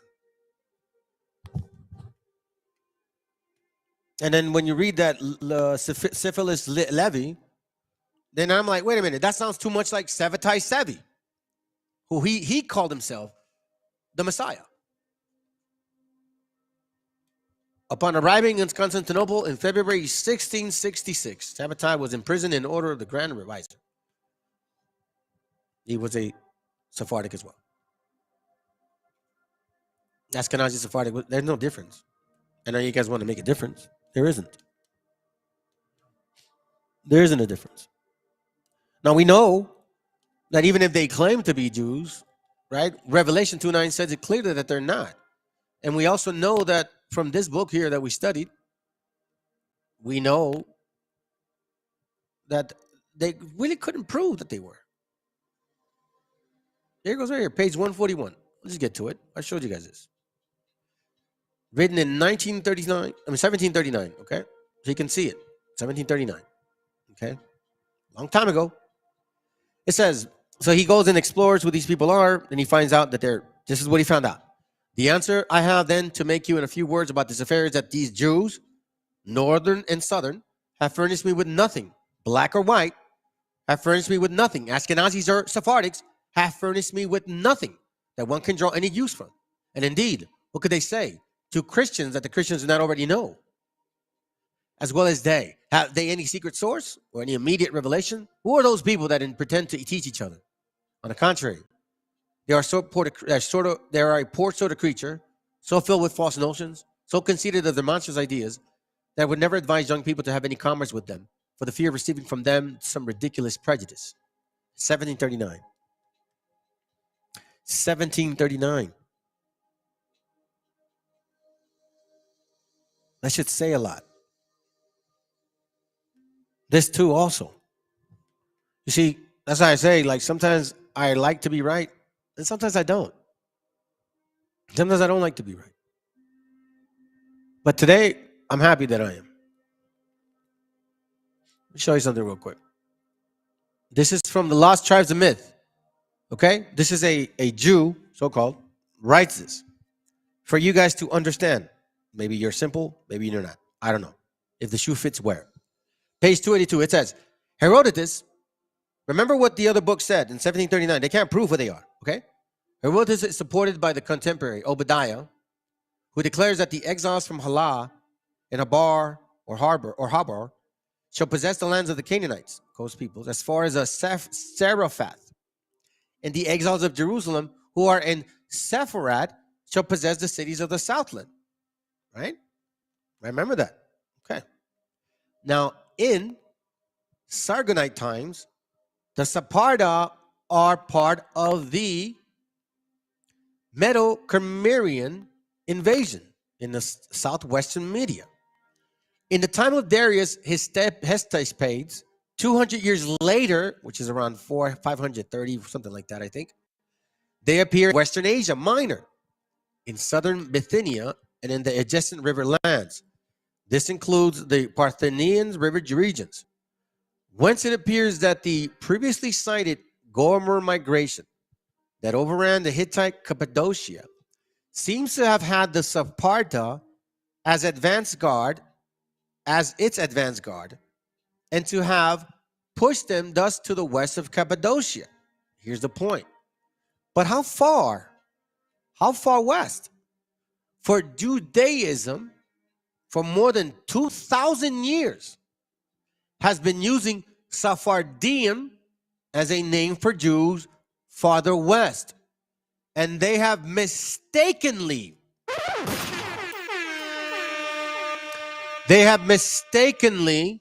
connected Sepharad with Greek Hesperides, meaning Spain. Two recent discoveries clear the whole matter up. Excavations at Sardis, Asia Minor, proves that Sephard was an older name of the city. And a Lydian bilingual inscription identifies Sephard with the Aramaean name Saparad, which is the Babylonian Saparda, Elamite Isparda, the Esparda of Behustine inscription. So the Saparda were in Sardis, not in Spain. So the Saparda was in Sardis, and their name was identified with the city in early Persian times. Let me read it again, in case it doesn't translate that well. Let me read it again. Let me read this again. Yeah, you're right, brother. Thank you. Psh, hold on. Bruh. Bruh. Wait a minute. Who are you? Hold on a second. For Judaism, for more than 2,000 years, has been using Sephardim as a name for the Jews further west, and they have mistakenly connected Sepharad with Greek Hesperides. Let me look that up. What does Greek Hesperides mean? In case you guys don't want to read it yourselves.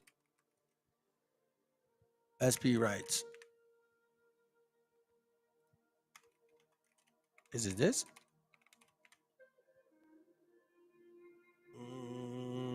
Yep, it is. Look. Hesperides, the garden of Hesperides was a sacred garden. The orchard goddess Hera delivered Aeschylus, blah, blah, blah. Atlas mountain range, northwestern Africa. However, Apollonius Rhodes placed the garden near Greek Raphaker Strabo, believed it was located in Tarsus in southern Spain. So once again, for Judaism for more than 2,000 years has been using Sephardim as a name for the Jews further west, and they have mistakenly connected Sepharda with the Greek Hesperides, meaning Spain. Now, by the way, this lost tribes a myth, okay? This book here, I want to show you because I just want to show you. I want to show you. This book here, hold on. Excuse me. Here. The Lost Tribes, a Myth by Morris, Prolegomena by Morris Epstein, Alan Godfrey. Jews. Okay? So these guys here are saying that for 2,000 years, people been misunderstanding this name. Sephardim as a name for the Jews further west. They have mistakenly connected Sepharad with the Greek Asparagus. Two recent discoveries clear the whole matter up. Excavation at the Sardes proved that Sephard was an older name for the city, meaning Asia Minor, and a Lydian bilingual inscription identifies Sepharad with the Armenian name Separad, which is the Babylonian Separad, Elamite Espardad, and that's part of the Behustai inscription. So the Separda were in Sardes, and their names were identified with the city near Persian times. And if that's not enough, let's finish it with this. Let's read it. Hence, page 284, the Lost Tribes of Myth. Hence, Jews who use Sephardim as a term for the Jews of the far west must have begun doing so when those of the Sardes region were the farthest west, so that they may have been before the time of Darius. And it was many centuries later that Sephardim began to be used as Jews in Spain and in Portugal. And this must have been used because colonies from the Western Asia Minor shaped their later Judaism of Spain. The term Sephardim does not occur in the Talmud, the compilation of which began 740 years after the Darius tablets written.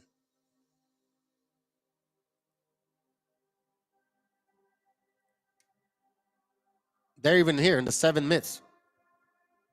So even in this book, it talks about how they're obscure, their origin. In this book here,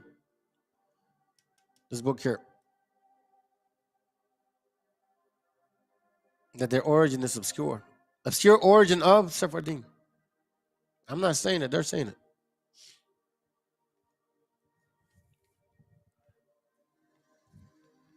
Now, we also know that these other ones that say, oh no, we're the Jews, we're the Jews, we're the black Jews. Okay, sounds good. We know that they learned their teachings from this black Hebrew Israelite, black Israelite, and we know that this guy named Matthews, right? He was studying Kabbalist, spiritual Masonic affiliations. Arthur Matthews, Rabbi Arthur Matthews, which he, by the way, is also mentioned in the very same book that I just showed you guys, The Lost Tribes of Myth. And in this very book is the same book that, what's his face, Nate likes to use. He likes to use this book, the map. He likes to use the map. Right? He likes to use the map. Watch this. 254. He calls them fakers. These fakers, right? Where is he at?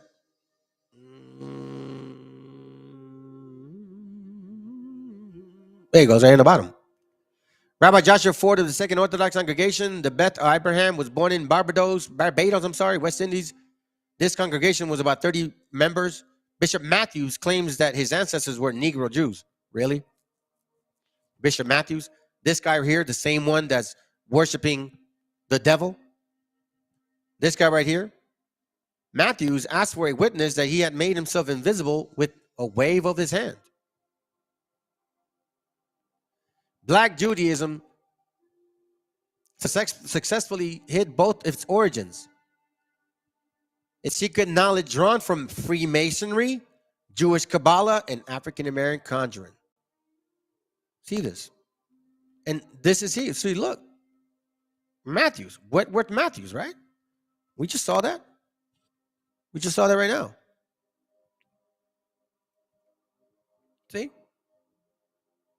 Bishop Matthews. Holland fakes.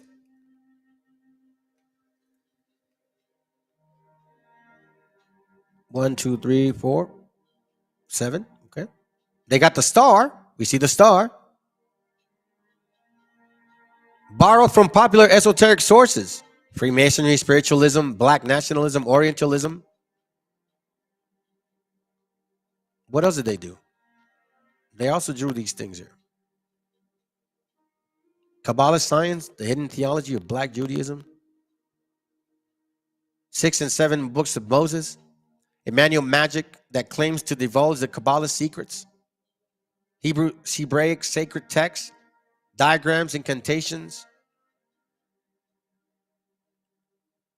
Moses became identified with Hermes Trismegistus. Look at this right here. This is what he was drawing. To conjure powers. That's what he was drawing. Matthews. This right here. This is his book. I saw you disappear with my own eyes. The hidden transcript of the New York Black Israelite Bry College. Jacob Dorman.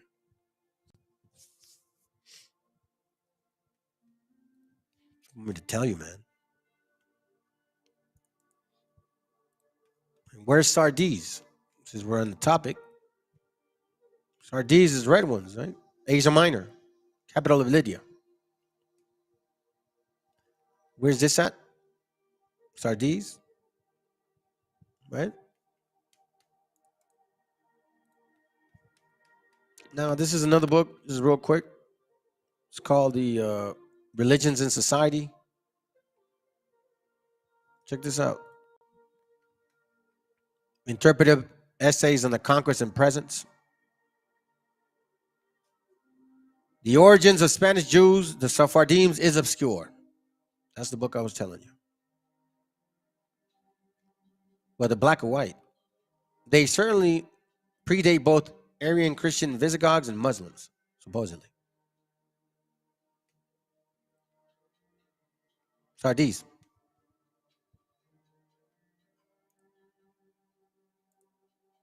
We're almost getting through this and then that's it.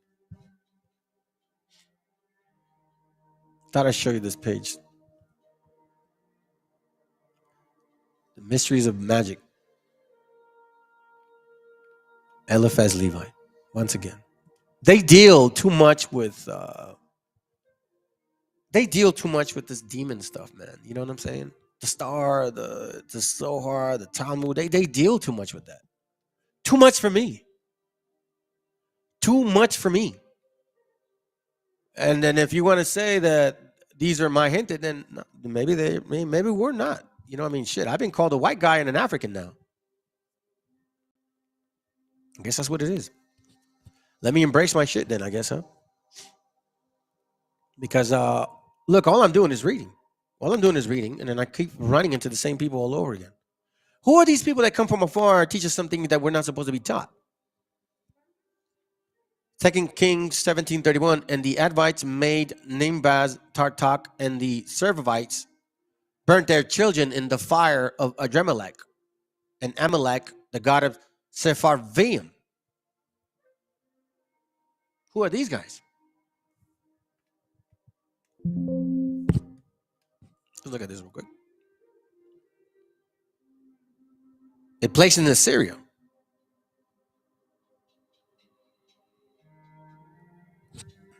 Dangerously close. Dangerously too close for my comfort. Too close for comfort, fam. Too close for comfort for me. And again, it goes back to the beginning of our topic. It says here, and I stood on the sand of the sea, and I saw a beast rise out of the sea, having 7 heads and 10 horns, and upon his horns 10 crowns upon his head.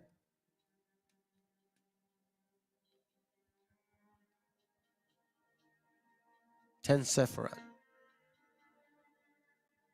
Enumeration, Kabbalist. It said, stay away from a certain tree, remember? From certain philosophy. The book of formation. 10 crowns. Look, Keter, the crown, is the first seraphat. Crowns. Crowns. 3 different levels. Heads. Long heads. Long heads. It's, what you want me? I'm like, bro, for real? For real? Long heads? 7 heads and 10 horns. Long heads.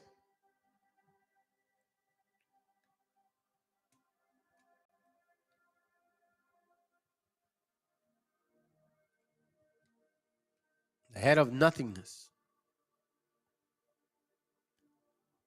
Here it goes right here. Crown. In the top of his head, 10 crowns. 10 heads. 10 kingdoms. 10 philosophies, maybe? 10 understandings. I don't know. 10 trees.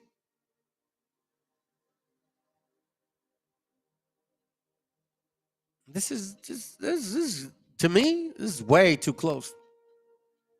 4 worlds. 4 kingdoms. 7, what is it? 7 heads. 7 chakras, 7 levels. I'm not saying there's anything wrong in a way that maybe some of you guys are reading it. What I'm saying is that the philosophy behind it is extremely powerful. The philosophy behind this is extremely powerful.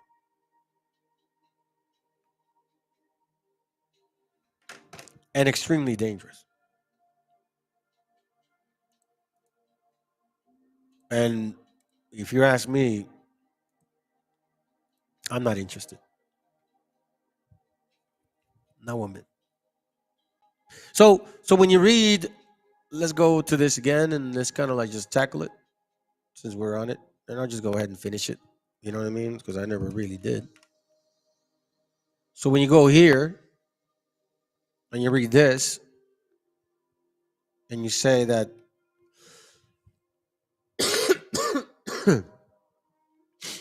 this is them,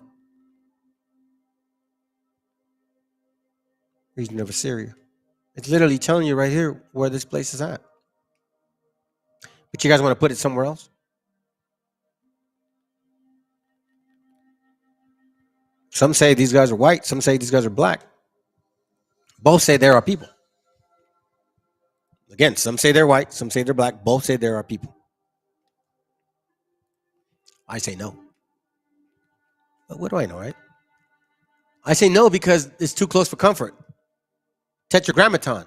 Look, Tetragrammaton. That's the name of the name of their God, right? And we know that Revelation 17 said that they're going to be like this. Revelation 17:4, and the woman was arrayed in purple and scarlet color, and decked with gold and precious stones and pearls, having a golden cup in her hand, full of abomination and filthiness in her fornication. Meaning the different teachings. What this prosperity teaching, spirituality, sexuality, androgynous, money, whatever, kingship, you be God, you be you. You be you. And upon her forehead was a name written. Her.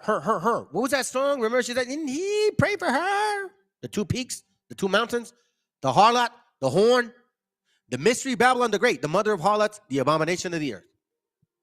I saw the woman drunken with the blood of her saints. Now we know this.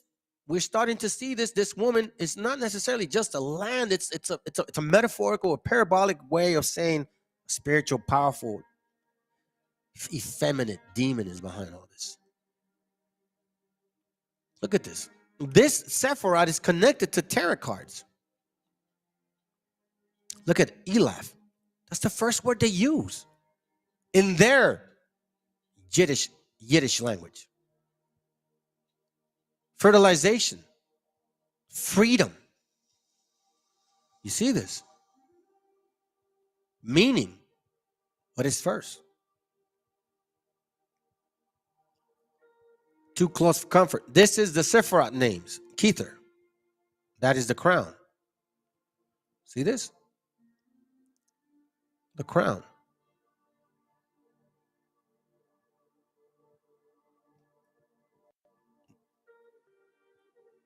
Infinite universe. Seraphim. It's too close for comfort. Look at the teachings of Zohar. They're in here. It's the most hidden of all hidden things, Zohar. This is their teaching. This is their secret teaching. The Sephoric tree of life. The scripture said, stay away from that tree. Didn't it say that? Didn't it say that here? I think in this one. Let's see. It says there, Genesis 2:15, and the Lord God took man and put. Hold on a second. And it goes, Genesis 2:16, and the Lord God commanded the man, saying, of every tree of the garden thou mayest eat freely, but of the tree of the knowledge of God and but of the tree of the knowledge of good and evil, thou shalt not eat of it. For in the day that thou eatest thereof, thou shalt surely die. The tree of life.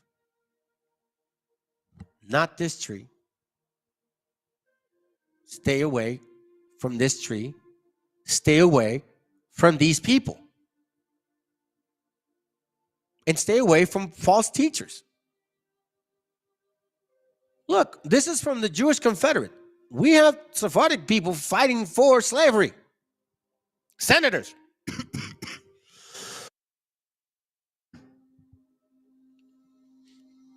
It even says here what it means, man. What do you want me to tell you, man?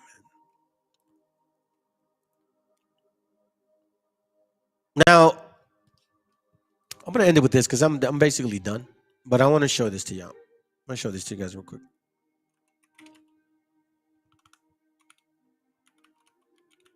I never really wanted to, and I never really cared for this, to be honest, right? You know, this came way later in my understanding. About a year and a few months ago. It was our father that really woke me up and put me in this situation where I'm at. But apparently some people have a misunderstanding, and I guess maybe they like to make up shit. So I'm just gonna clear this up, and I'm you know what? I guess I'm gonna embrace it to the fullest because I'm gonna embrace it to the fullest. So we see here, right? People want to know. They say I'm white or European. So it says here that I am 64% Mexican, 13%, 14% Peruvian, 91% of the Americas, okay? Advanced analysis tells me that, hold on, that if we go further back in, now I'm 74% Peruvian, 14% Mexican, so it just flips over, right? The other one was 64, and this one's out 70-something. Point being is 92. All right? So that's what I showed about my so-called DNA, where I'm from. But apparently some people still say that I'm white. Okay, this is not enough. So then I go and show, you know, and again, I'm not too familiar with this whole thing, you know what I'm saying? Because this is not new to me. Then I go show up my so-called haplo and puts me here. And all of a sudden they say, oh, I want to be white. So let me clear it up. So in case you guys ever do something like this, at least you may be able to answer your own questions. And nobody can go around assuming stuff without really investigating. So let's clear this up. And I'm going to use some basic stuff so you guys can even look for it yourselves, okay? So this R1B1, it put me here, okay? It says that my father's DNA originates from here. Now we know that Second Ezra, we know that Ezra, and we know that in Second Kings that when they took the northern kingdom, They took them here. We also know that when Abraham left the Ur of the Chaldees, he left this region here, and he went to this region here. Right? So now, let me show you something. And again, that's what it says here. So I'm 92% of the Americas, but it says right slap in the middle of the, of northern Iraq, east southern Turkey. Okay. Now I did a little digging, and I did ask some people. So I wanted to clear this up. So the R1B1 has technically two haplogroups, but in reality, 3. Okay? So let me clear this up. Then we'll be done. So the haplogroup R1B, the majority, okay? Here it goes right here. I'll read it to you. Here, simple forms. It says R1B has 2 primary branches. The R1B1 L754 and the R1B2 P.1 Now, the R1B1 L754 has 2 major subclades, meaning that this splits in 2. And here's where it explains it. The R1B1 A1B MS269. That's one of these, which predominates in Western Europe, right? So it's, even though it's R1B, it's not necessarily the same one. So this out of the 2 has 2 splits, and one of them ends up in Europe. True. R1B1B V88, which is the other part of L754, because remember this has 2 branches, is today common in parts of Central Africa, which is true. So here's my point. The other branch, which is the R1B1 HPH155, is so rare and widely dispersed that it is difficult to draw any conclusion about its origin. It has been found in Bahrain, West Asia, meaning close to Persian Gulf. Hello? India, we know. Nepal, Bhutan, Ladakh, Turkey. Oh, schmackaroo. Hold on just a quick. Excuse my language. So this is Turkey right here. Right? Where's Turkey? Turks? Turkish people? Right? That's Turkey right there.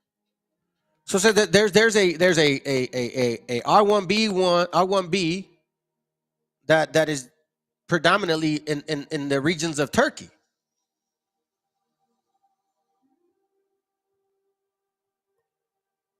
So if you are in the regions of Turkey, and this particular one is a very obscure one, like scattered, can't pinpoint its origin, right? But it's not the other one that derived that is either from Africa or Europe. No, this one has a few that is scattered. And one of them is in Turkey. So before you go off and assume stuff, know what you're talking about. Know exactly what you're talking about. So I guess this is my message to groupies, man. You're right. We're not the same people. You guys made that very clear to me. And I told this brother once, man, if you ever have a problem with anybody, bro, and that person understands the scriptures, the least you could do is this right here, bro. Matthew 18:15. Moreover, if thy brother shall trespass against thee, go and tell him his faults between thee and him alone. And if he shall hear thee, thou hast gained thy brother.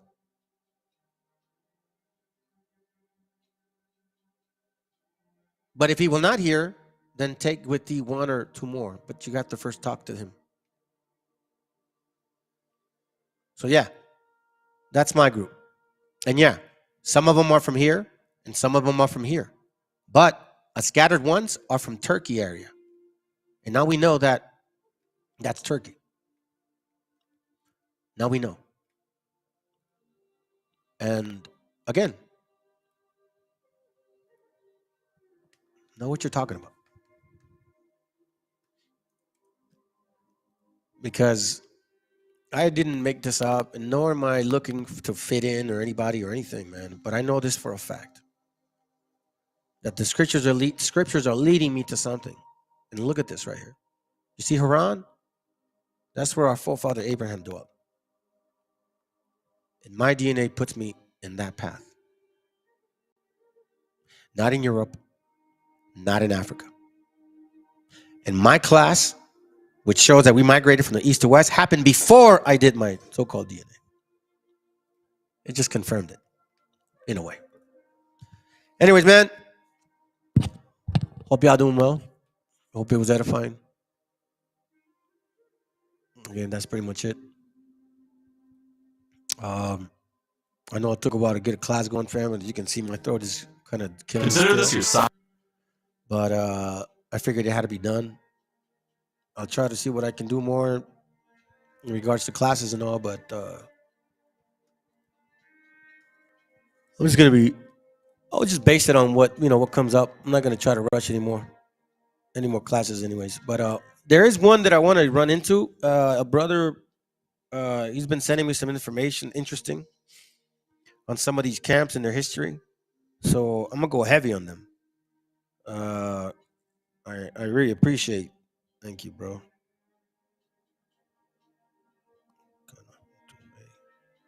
Class on this. Yep. Really heavy duty, man. Really heavy duty topic. Anyways, hope y'all do well. Remember, confirm the information. Study for yourselves. I'm just bringing out what I read. But guys are great. You don't, man. It's all good, man. You guys take care of yourselves, all right, man? I won't be long-winded here. I'm going to play 2 songs and then I'm out. All right, so appreciate you, Kwame, to being here. Issachar, right? Thank you, bro. VTC, what's up, dude? As always, man. Jennifer, appreciate you, sis. Who else? That's it. So, Academias, buenos días. Juan Moa, what up, bro? And whoever else. All right. Shalom, man. Enjoy the music. Hey, real quick, in case you guys didn't know that that I was here. Okay, in case you guys didn't know that I was here. This is one of the rest of the week classes that you're gonna run into. They're all going to connect, leading me to Friday. So Friday is the main point, but you brother, I know everybody's busy, man. We're all working. I was technically working, you know what I mean, just letting it play. That's you're gonna see round 1, then 2, 3, 4, and then the actual class will be Friday, which is gonna connect every single one of these 4 or 5 classes that are gonna go on tomorrow, Wednesday, today, tomorrow, Wednesday, and Thursday. Each one has specifics on what we're going to run into on Friday. Tune into each one if you can, because they're all matter. But again, anyways, so yeah, decide. Have a good night.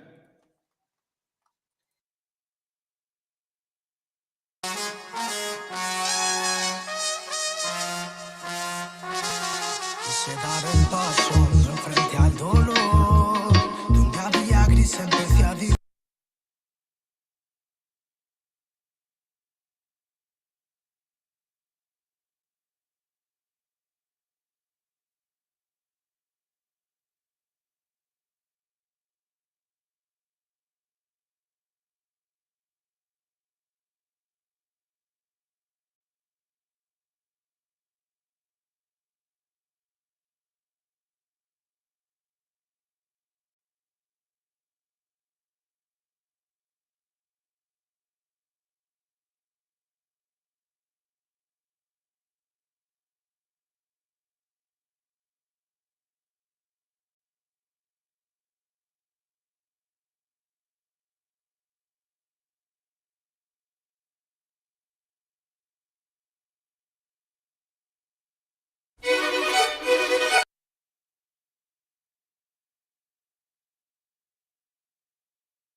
Yeah, man. Respect and love from the world, nigga. Show them. P.1 nigga on a microphone. Can't I sit in number for everything. Rock, you in the studio. Bomba, claro. ¿De qué manera sufre el alma cuando alguien se va? No hay medicina que cure esa larga enfermedad. La vitamina de la vida en esta sociedad es tan divina que por nombre tiene libertad. Libérate de la mentira que está por llegar. Mide tu orgullo antes de empezar a hablar. Cierra la puerta a quien no merezca entrar, porque hay mucho que se fue y sueña con regresar. Hablemos en silencio y así no me mentirás. El poder de la palabra muere cuando hablan de más. No me fío de oraciones que se dicen por detrás. Si me miras a los ojos no te mentiré jamás. Que besar por besar es jugar por jugar. Y vivir sin amor es vivir sin amar. Solo queda la fe, solo queda soñar. Ponte de pie, ready para luchar. Some love, I can just smoke and there are some love them. I can just smoke and there are some love. I remember no fire, no burn. Ribby day. Cali with a mama soul, yeah.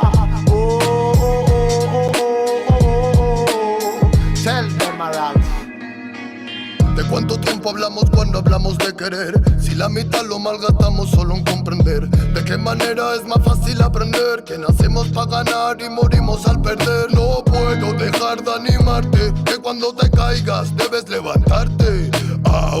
Llegué para contarte que no todo artista muere por su arte. Traigo el honor de un humano con valor que utiliza poesía para respirar mejor. Escribo prosa para vengar al amor y recuerda aquella rosa que tiraron al contenedor. ¿Dónde se quedó el amor? Hey, I no voy a sitio on no microphone forever, never. Tell me, roll some love. I can just smoke and the light, some love them. I Rastafari my life, some love. I remember no fire, no burn. Ribby day. I live with a farmer soul, yeah. Reggae man a farmer warrior day.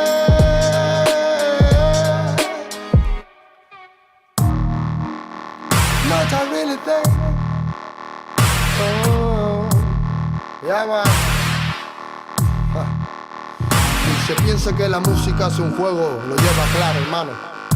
Desde España, internacional, bomba, clack, you, Lego. Not so really easy. No. P.1 nigga on a microphone. Hey, tell us what? Tell us anything. Tell if I'm a Rasta feeling on my sin. Hey, more love.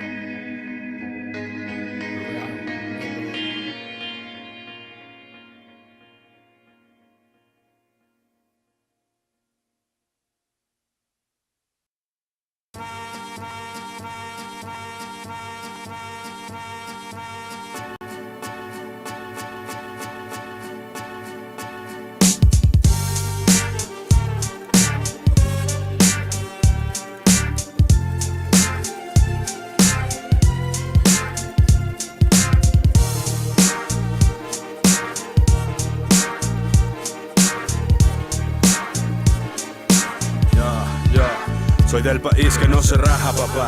Del mariachi y la baraja, que trabaja y no se cuaja ni por una paga baja. De esa tierra soy, donde crecen los nopales, donde millones de madres parieron a mis carnales, a mi gente pues.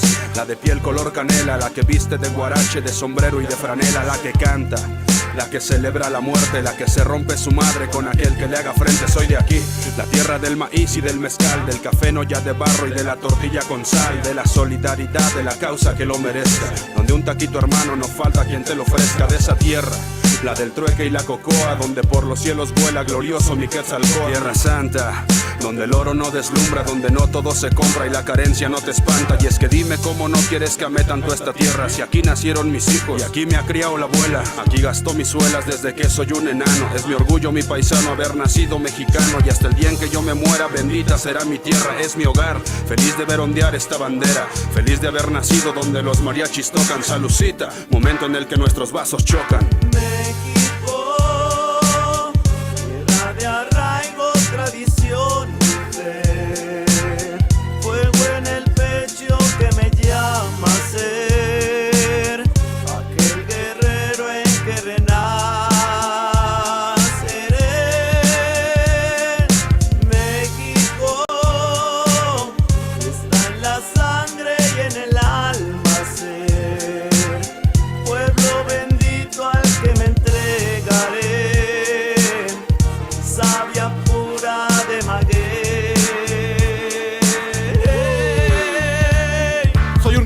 bien honrado que le gusta lo mejor. Las mujeres no me faltan, ni el dinero ni el amor. Cuando estoy en el Tenampa me llaman el desesperado. Hay tantas aventuras en esta tierra de encanto. Escucha mi cantar, voy con las penas ahogadas. El tequila siempre fiel, el mariachi me acompaña. ¡Viva México, señores! ¡Vivan sus trabajadores! Que todos nuestros campos sigan regalando flores. Y la luz entre magueyes donde el sol quema duro, donde los niños nacen con espíritu puro. Inquebrantables somos, crecemos, trabajamos. Las deudas no perdonan, honor al adversario.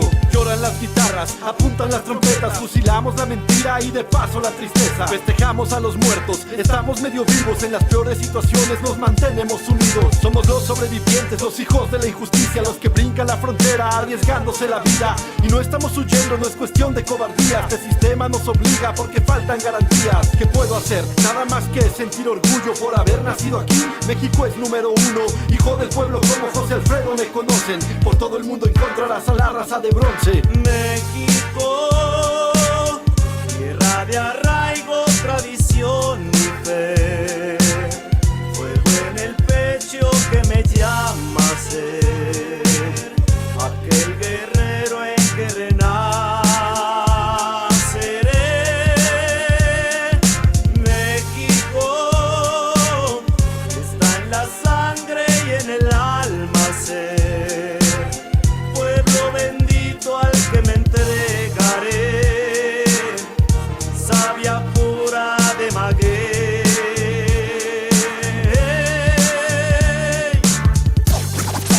Somos lo que somos, unos mexicanos. Suena México, sí señor. Yo soy mexicano hasta la madre, hijo del cocho.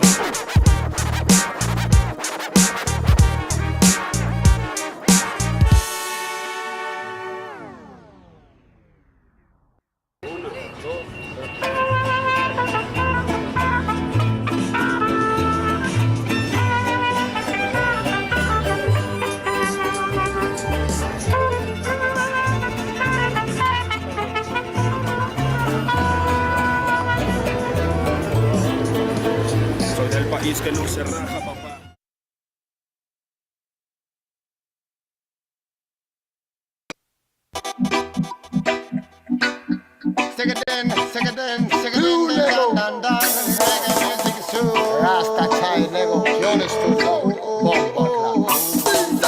Y no me digan que es verdad, si dentro de la fama queda poca humildad. ¿Y cuánto tiempo pasará para darle bendición a toda la humanidad?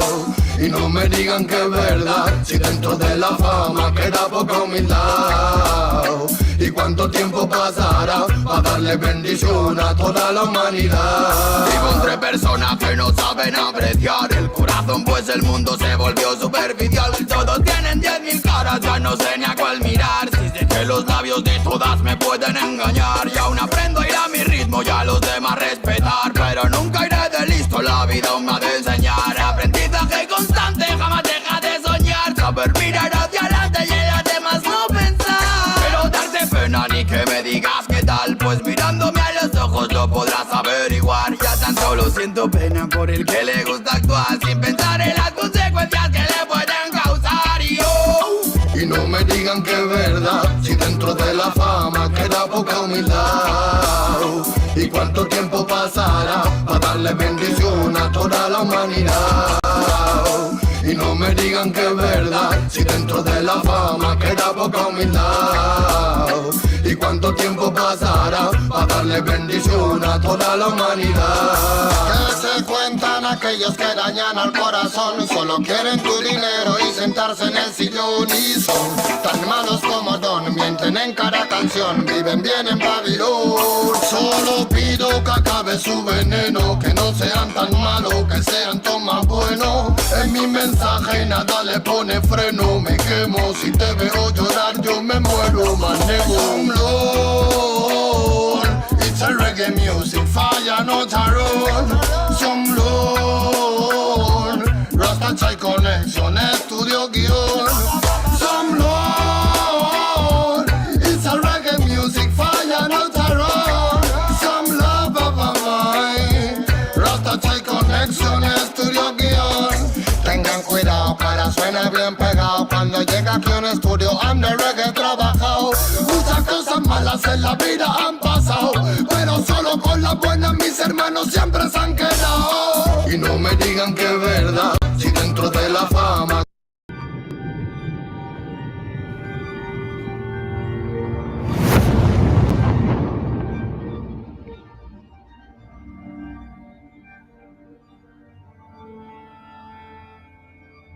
Ical, hijo, abre los ojos.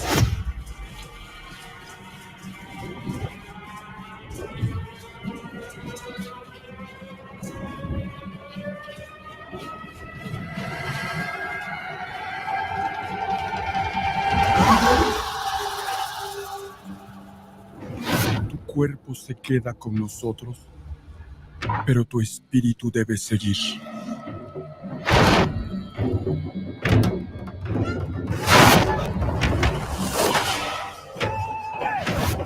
Busca la luz.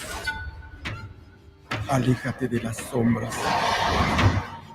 Deja que nuestro dolor sea tu fuerza. Desde aquí iluminamos tu camino.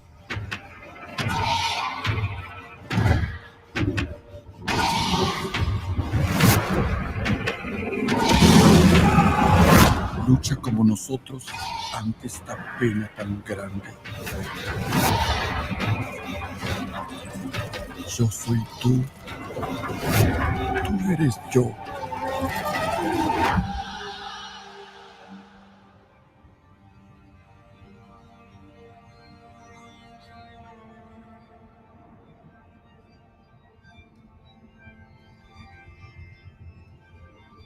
La muerte que hoy nos separa, mañana volverá a unirnos. Eres libre, hijo.